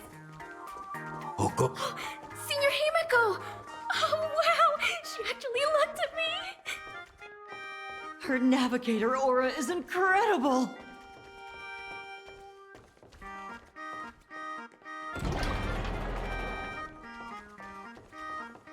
Astral Express, I love you! Like a love song, baby! Baseball Raccoon didn't come? Oh, Himiko is so pretty. It gladdens me that my daughter is so popular. But you're all supposed to be in class right now. The Herald of Death incident just ended. It is only right to let them breathe and relax for a while. To think that it all happened only yesterday. Young people really do have a way of returning to their carefree selves so quickly. I suppose it is because they believe the Astral Express will always be there to save them. It brings back memories of you as a little girl. Whenever you heard someone mention the universe, the light in your eyes would outshine even the brightest supernova. That is true. The very first Imagine I ever brought to life was modeled after the rocket atop the Phantom Moon's head. That little fellow had quite a temper.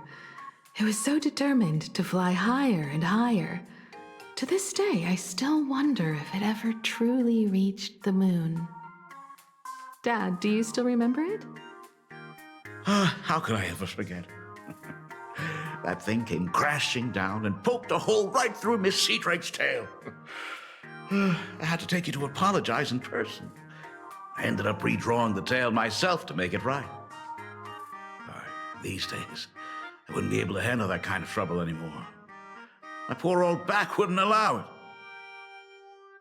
Now that I am free from the weathering curse, you don't have to spend your life wandering the stars anymore.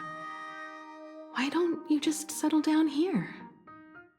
I just can't face the thought of coming back to nothing but an empty home again. Don't worry. I'm not going anywhere.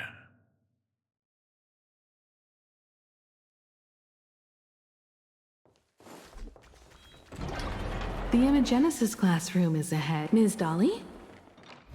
She might have taken the day off.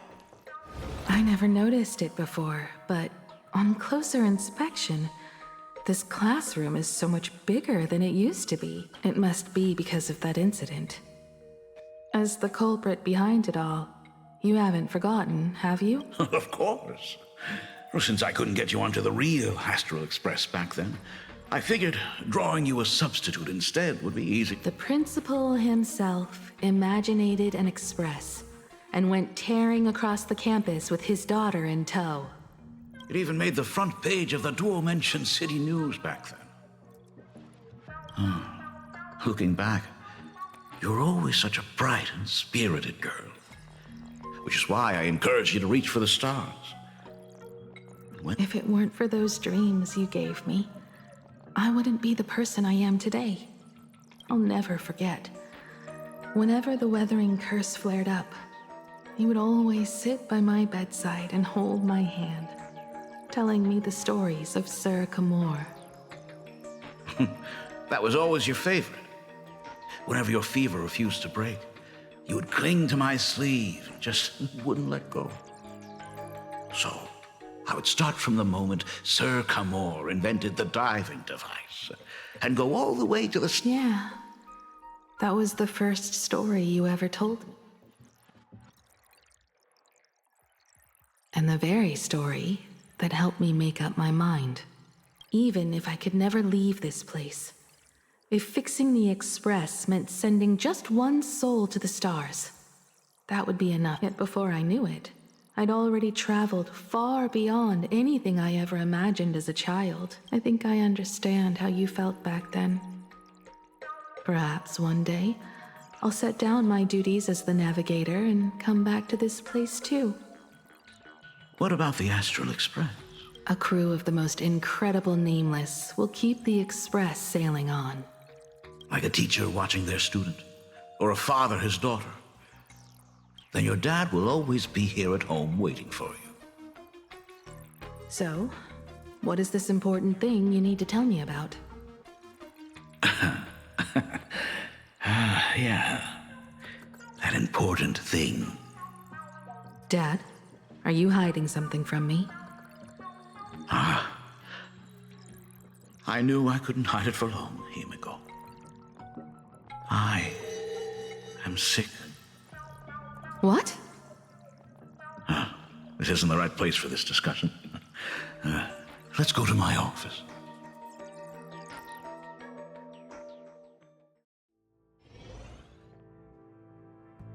So? It's the Weathering Curse. I know what you're about to ask. I do not share the Graphia lineage, which is why I believed I could find the demon from beyond and save you and your mother. But in the end, Ryosuke was just a useless man who couldn't save his wife or daughter, or even himself. Tell me, what happened in the past 15 years? You've seen my portfolio, haven't you? Those worlds are just like plain Arcadia. Every single one of them has fallen victim to the demon from beyond.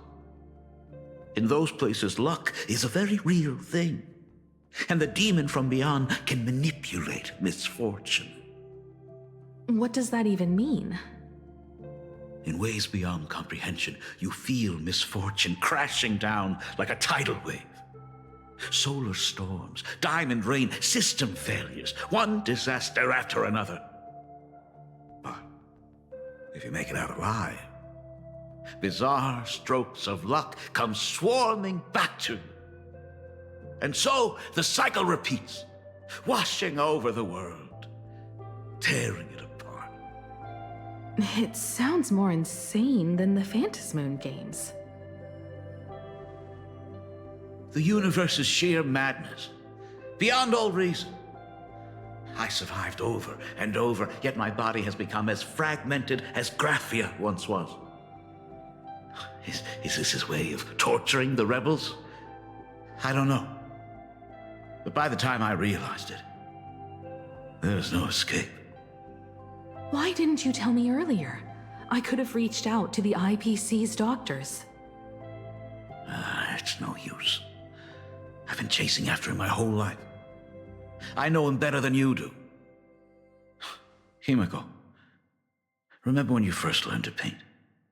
I told you then why we must paint the beauty that we see. Because the ugly, the despicable, and the cowardly, they endure forever through evasion, like beasts driven by survival. Beauty remains ever fleeting, just as heroes find their end in sacrifice, and stars dissolve after they shine. Humans have surpassed their animal nature. We face our pain and our end to win a dignity that the vast universe cannot ignore. So we must capture what is noble and bright to show that such things truly lived. As for the barbaric and the low, they will endure regardless, needing no witness to their existence. But Himeko, you are no longer the one who paints. You have become the very splendor that I strive to capture. Fate works in mysterious ways. I'm so glad to see you once more in my final moments, watching you fulfill your childhood dream. You are standing before me as the navigator of the Astral Express. I should have come back earlier. I'm so sorry. No. I am the one who came back too late. I've thought about it 1,000 times.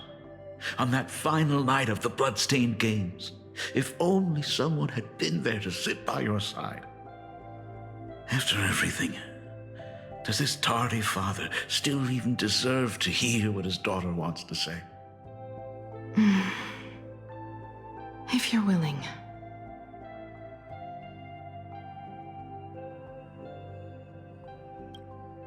Thank you, Akiveli. Thank you, Himeko. All of this happened after you went away. You were jumping from one job to the next, and for 4 long years, I had heard nothing from you.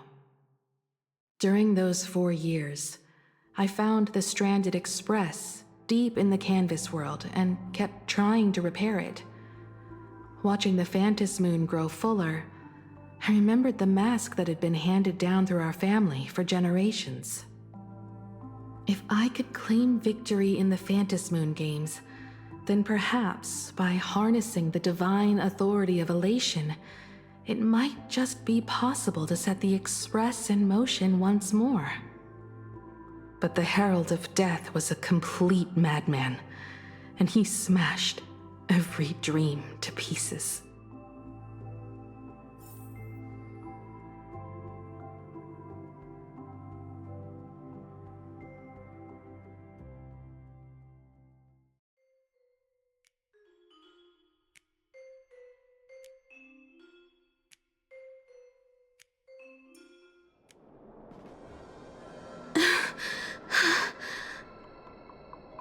These bloodstains. The Herald of Death is heading to Dovebrook. He's already killed so many people. When will it be enough? Himeko, are you afraid? You're asking if I'm afraid? Of course I am. After seeing all that carnage along the way. Belle, Mia, everyone was splattered everywhere. Like spray paint. Twisted and crushed. They watched themselves turn into... while they were still alive. But Himeko, I'm here for you. I'm okay. I'm fine. If I don't stop him right here and win the Phantom Moon games, there will be no tomorrow for anyone. let alone a new journey for the Astral Express. And someone needs to avenge those students at the Academy. That is not your responsibility. If you are afraid, let me handle it. I know hunting down the Herald of Death isn't my responsibility. If I turn around and walk away, no one will blame me. But I am already here. I can't let him get away. Yeah, I'm not really scared anymore, really. Warning, warning. Rogue supplicant has entered Dovebrook District. The suppression Calamity. squad sent Aberration by the name, Department of Herald Aberration Death, Defense. By order of the Department of They're all Aberration gone. They Defense. struggled through the pain as the Herald of Death dragged and let these stains. Is he really so far gone that he's using himself as even so? He still managed to break through. To take down a monster like him, you need a single perfect strike. I think I've got, but first I need to buy some time. Let me handle that for you. All right, but buying time is easier said than done. It's too narrow here. We need more room.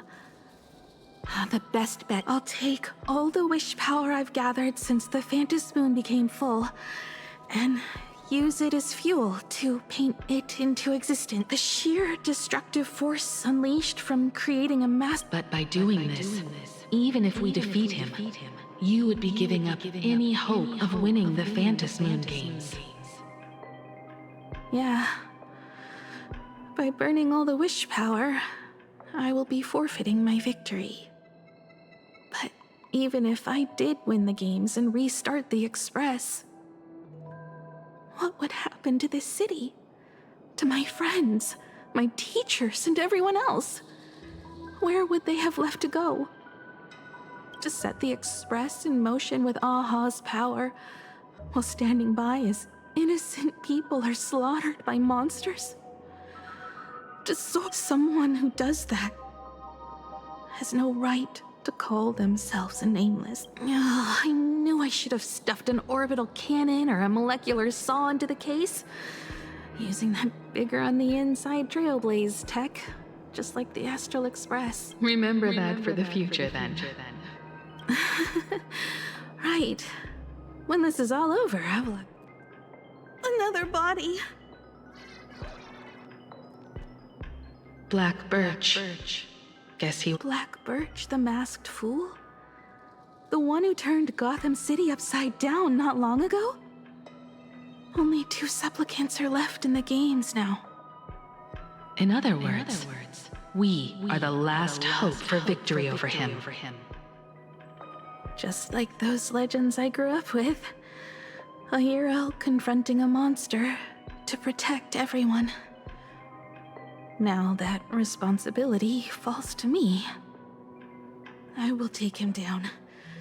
After that, I will repair the Express myself and see it fly over the horizon and break out of the atmosphere. What a beautiful sight that will be. Then consider this the first world to be saved before the journey on the Express begins. The very first stop, then? It'll certainly be quite memorable. The stench. It's about time.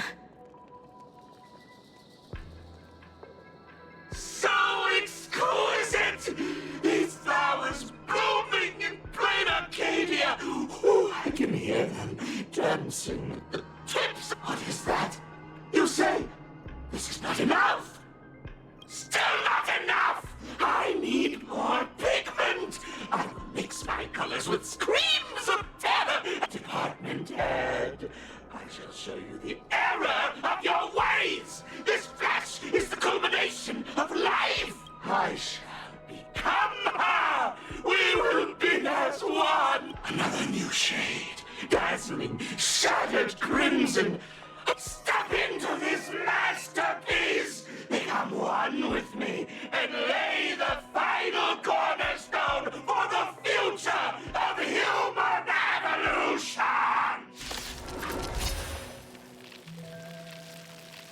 stop right there.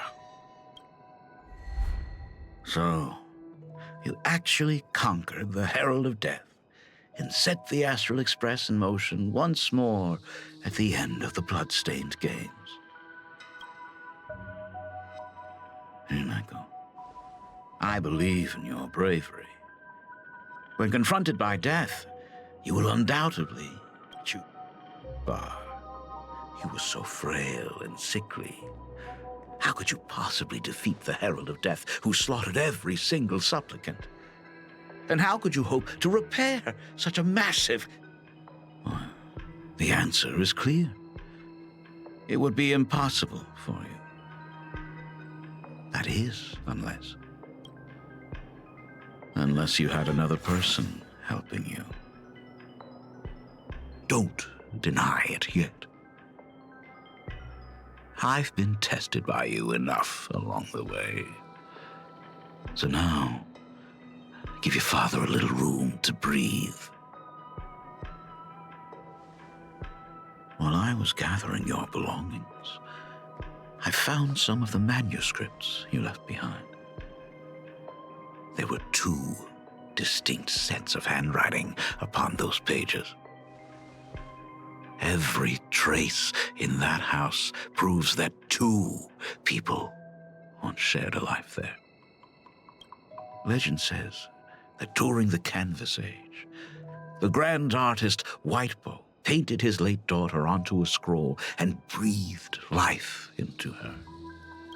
Suppose, just suppose, that my brilliant daughter created a likeness of herself, a self-portrait so perfect that it breathed and moved with her.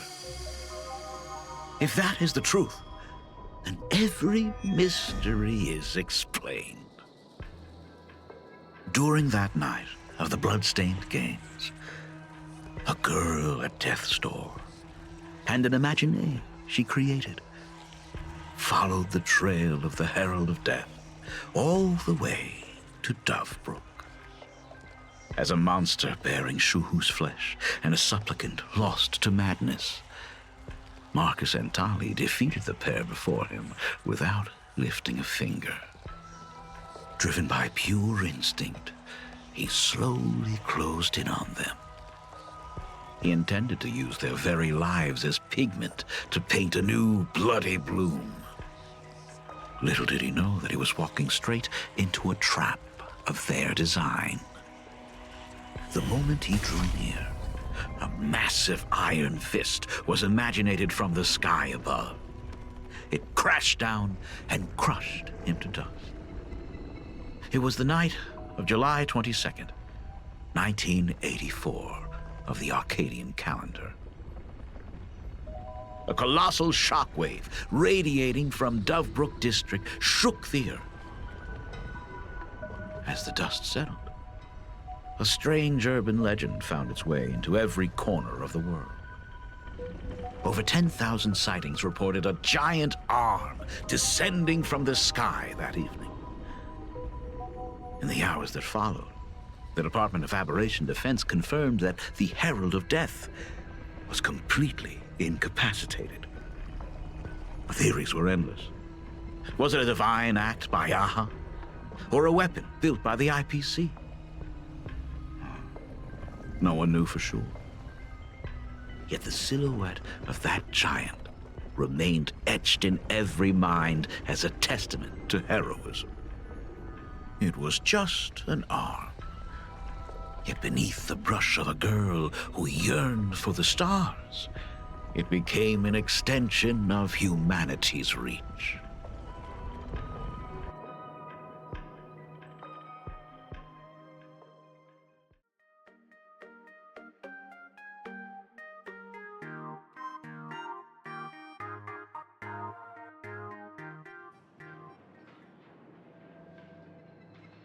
The girl achieved her dream, and the stars set sail once more.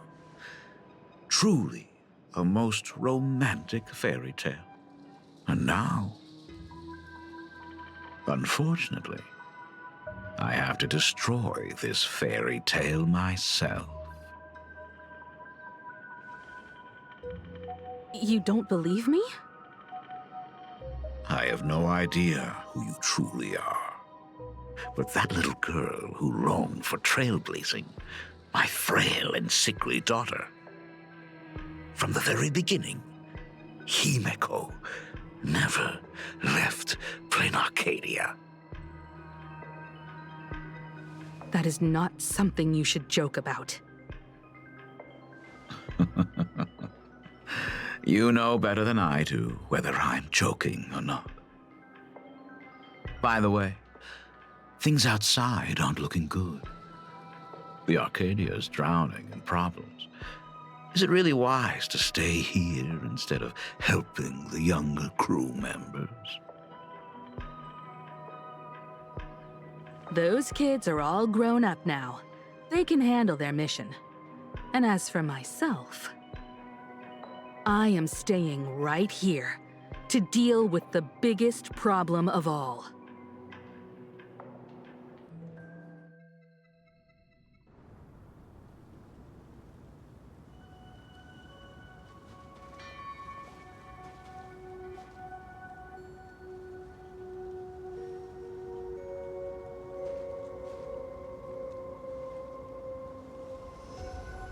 Are you intending to stay here until the outcome is revealed?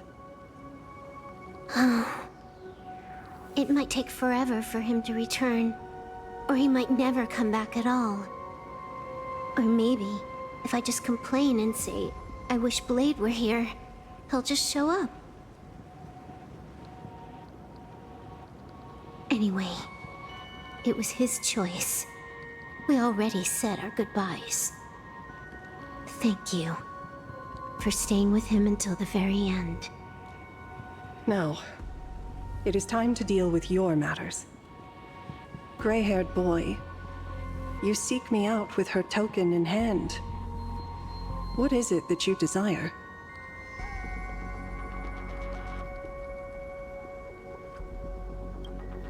I don't quite follow. Our first meeting was just before we took the boat here. I only answered the call of wish power because of that mask. The one painted by Evanesia. Without it, I would not be here. So, who is this me you speak of? Me, of course. Not you again. A meanie will always be a meanie.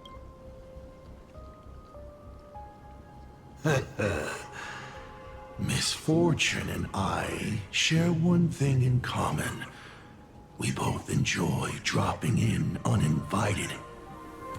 A reunion after 1,000 years. Graphia, it has been a long time. Asat Pramad.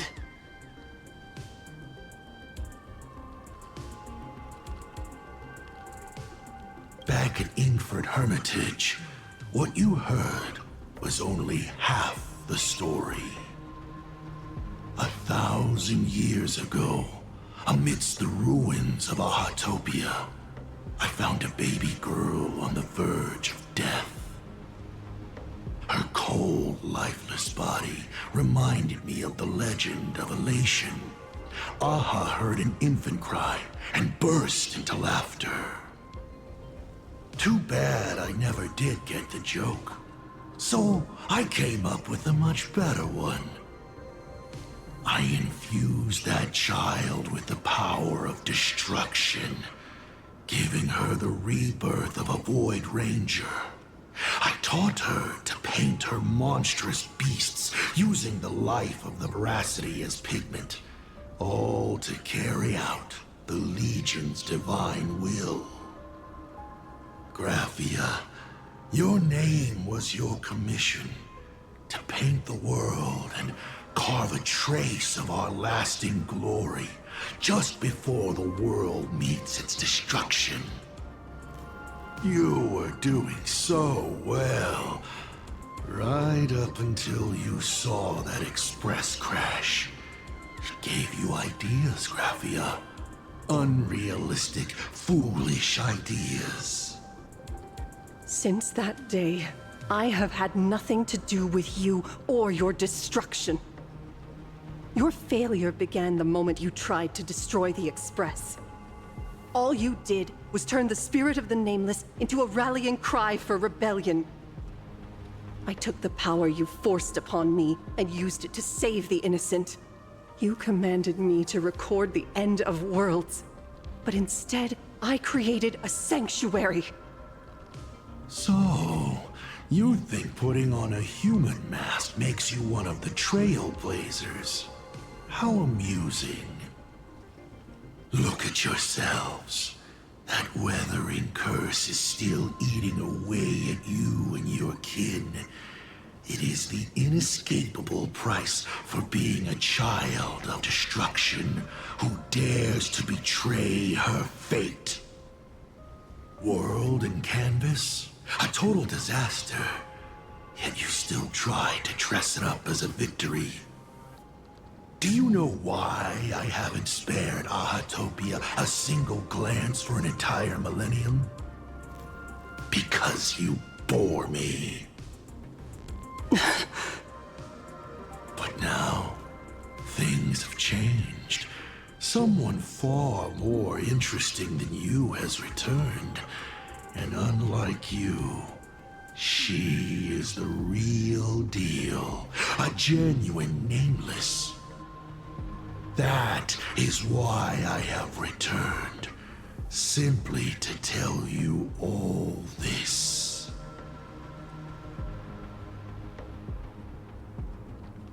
Himiko? I've had my fill of this drama. Now, I'm dying to see how your face handles my fist. For 1,000 years, I have painted them over and over again. Every innocent life you extinguished during the Sind Earth Age. Tell me, Asat Pramad, are you prepared to face their fury? I have more important things to do than linger here. But this little parting gift of yours? Why not let them have a taste instead? Come forth. Demonstrate your defiance.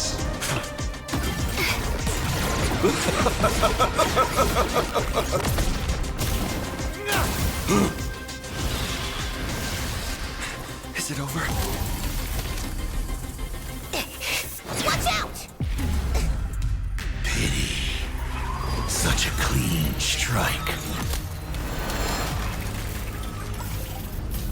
But the odds of success are 0.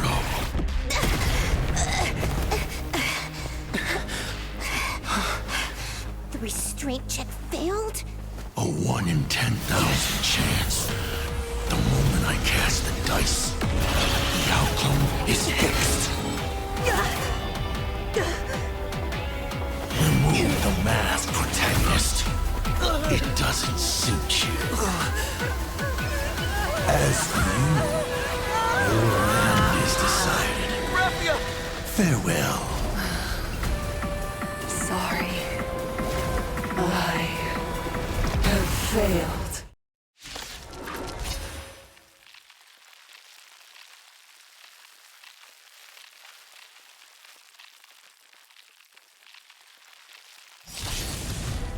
Minions of destruction!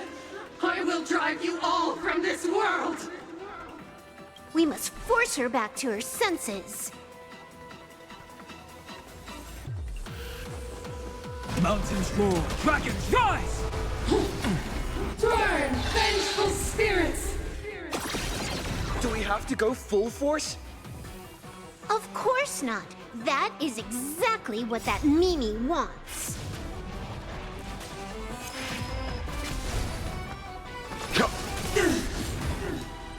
Step onto the board.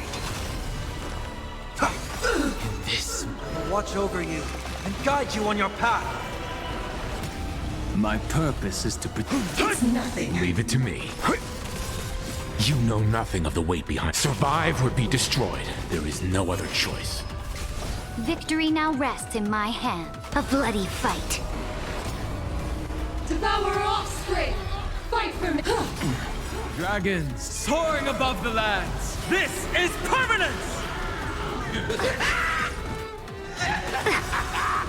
To the defeated, your downfall is absolute. It's nothing. Torment and doubt, farewell. Let's begin. You know nothing. Survive or be destroyed. There is no other choice. Absolutely cannot let you touch this place. Astral Express! Depart once more! We need to finish this fast and catch up to Asat Pramod. Looks like I have to use level 999 one more time. No need for that. If a sword is needed, let it be mine.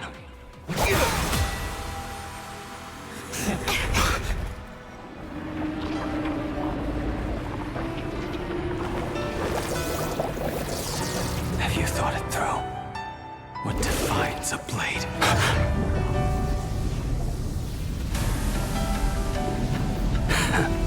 The sharpness that endures after all has worn away.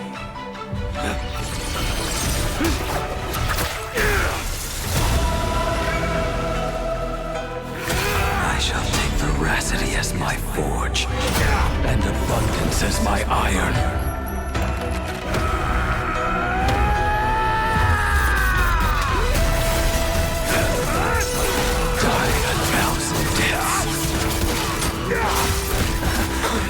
Tempered into a blade!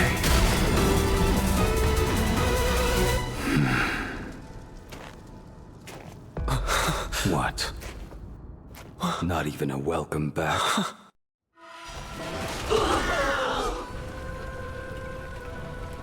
You will serve as the tempering fire! No way! Blade! You answered my prayers! 1 in 10 chance of survival. I choose to survive. What happened to her? This is Asat Pramod's handiwork. We have to bring her to her senses first.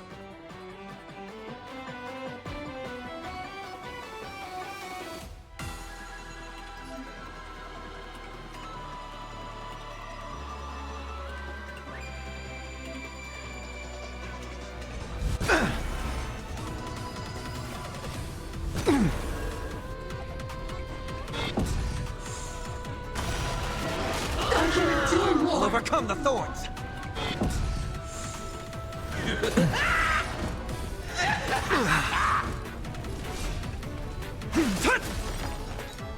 A bloody fight. You will serve as the tempering fire! Hate the pain! In this I will watch over you and guide you on your path. Leave it to me. You know nothing. Survive or be destroyed. There is no other choice. I've heard the call. Serenity is before me.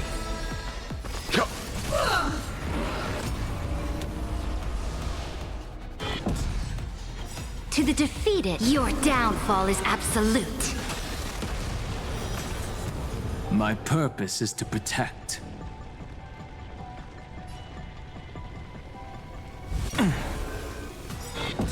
You will serve as the tempering fire! Let greed devour all! Dragons soaring above the lands. This is permanence!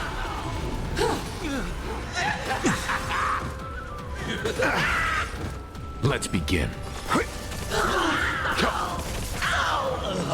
Absolutely cannot let you touch this.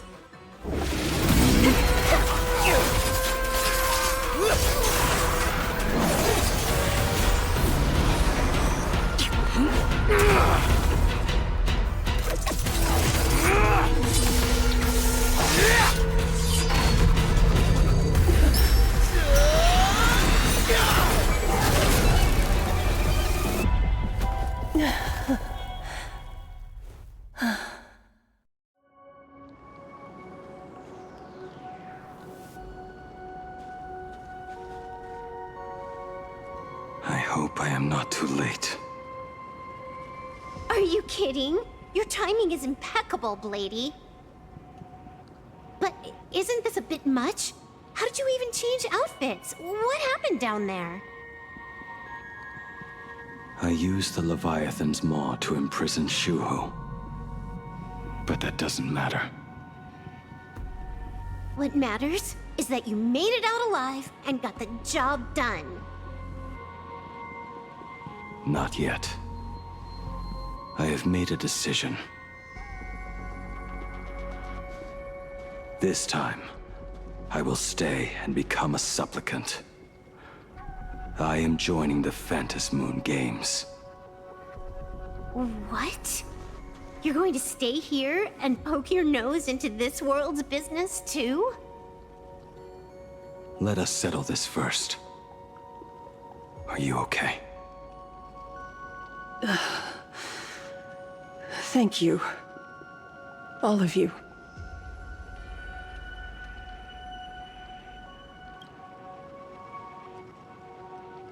I will do everything I can to help you.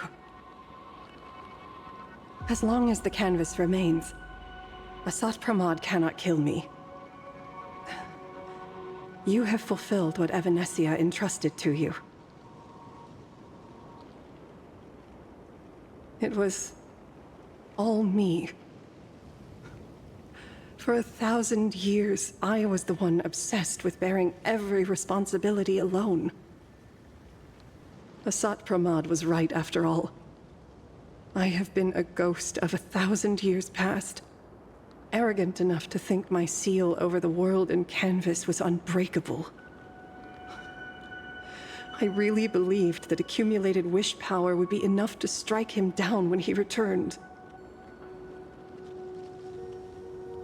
We are up against the same nightmare that survived a whole Cindearth age. The same monster that an entire era could not even overcome. Just how did he even sneak into the world and canvas? The first time I stepped into Inkford Hermitage, a strange whisper tried to latch onto me, but it didn't succeed. Maybe that was the first step in Asat Pramod's plan to infiltrate this place. Then, he took on Graphia's form to tamper with my mask, and even taught me the way to summon the real Graphia. In the end, he got what he wanted. So, this guy has only been after one thing this whole time.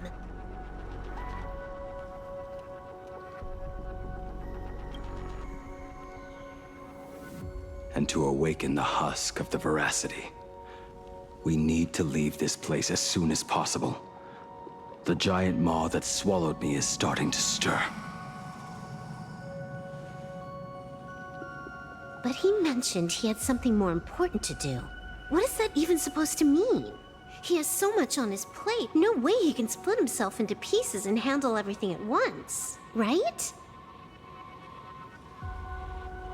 1,000 years ago, the demon lord from beyond invaded Ahatopia. The power he unleashed was beyond all comprehension. He could appear in places thousands of miles apart at the exact same time, as if he possessed countless incarnations. What? He said he was meeting a genuine nameless. Himiko! She's in trouble!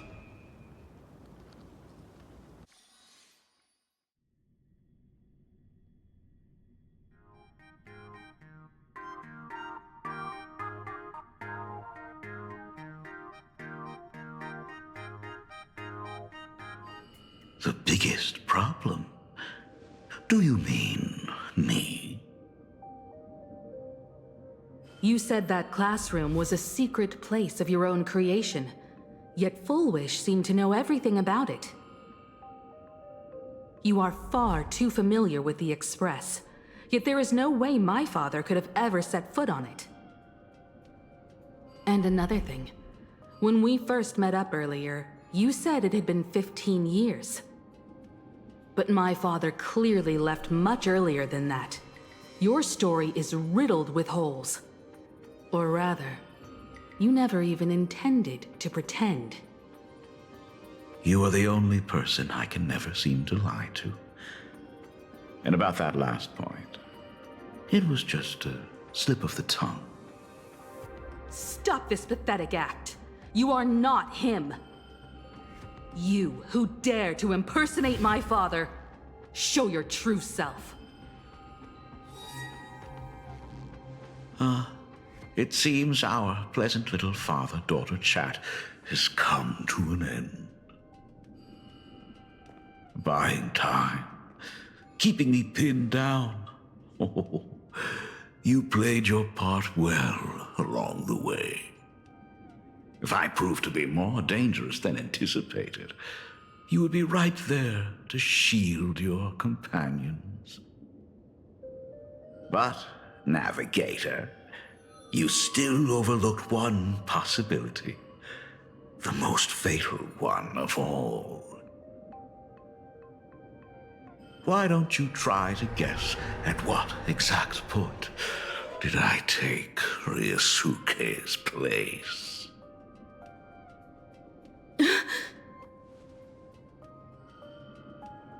It happened on the day that man, in his desperate search for the source of the weathering curse to save his family, was destroyed by me.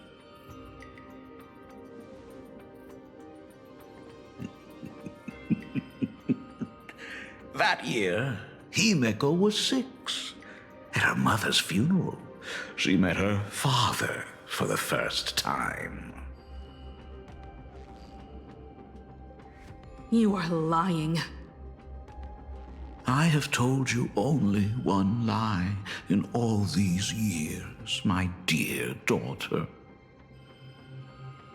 Nice to meet you. I'm your father, Ryusuke. All that effort, all those years spent by my side. What are you really planning? Even I find it hard to tell what goes on in this head of mine sometimes. But now, as I look at your face, at that exquisite expression, it all makes sense. I had so much fun playing a father. And the best part, that was not even the most fun I have had today. Hey, can you hear me? Someone who looks like a Sapramod just showed up at the tavern. We are under attack by Asai Pramad. Dan Heng and I will do everything we can to cover Yao Guang. I've played along this far, so why not make it interesting?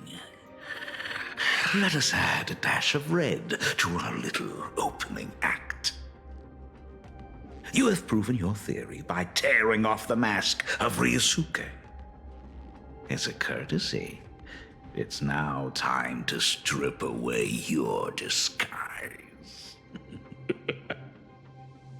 The ugliest lie of the Trailblaze.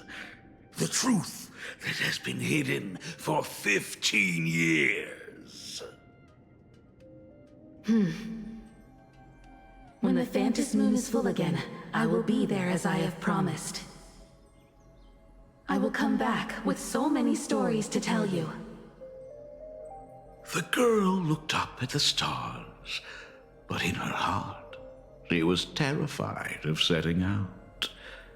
She was afraid of the universe, and even more, she was afraid of the weight of responsibility.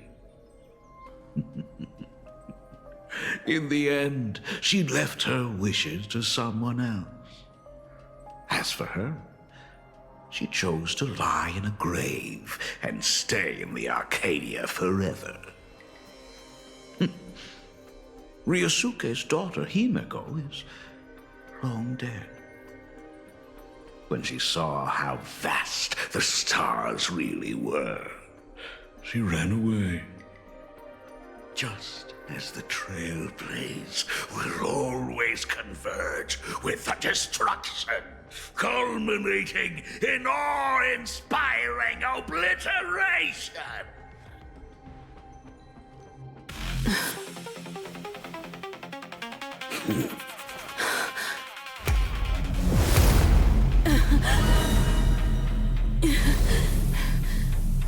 So, you really are a fake. Right back at you.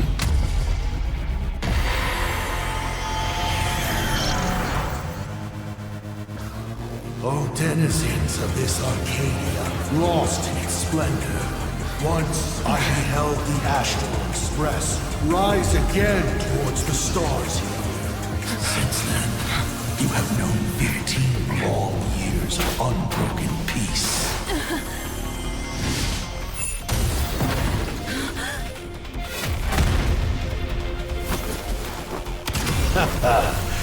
It's been a while, old friend.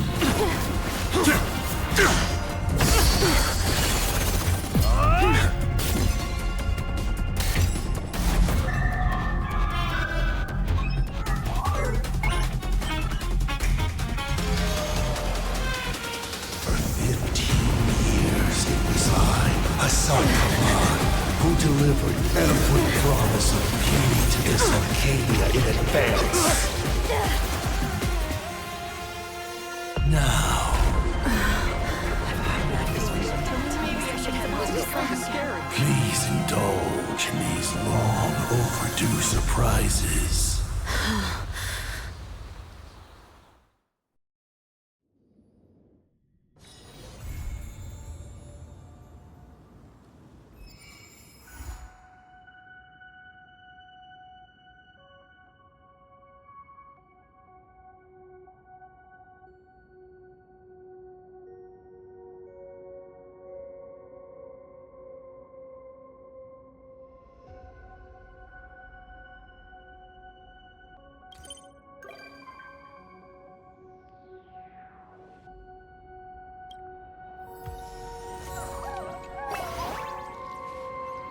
Ugh.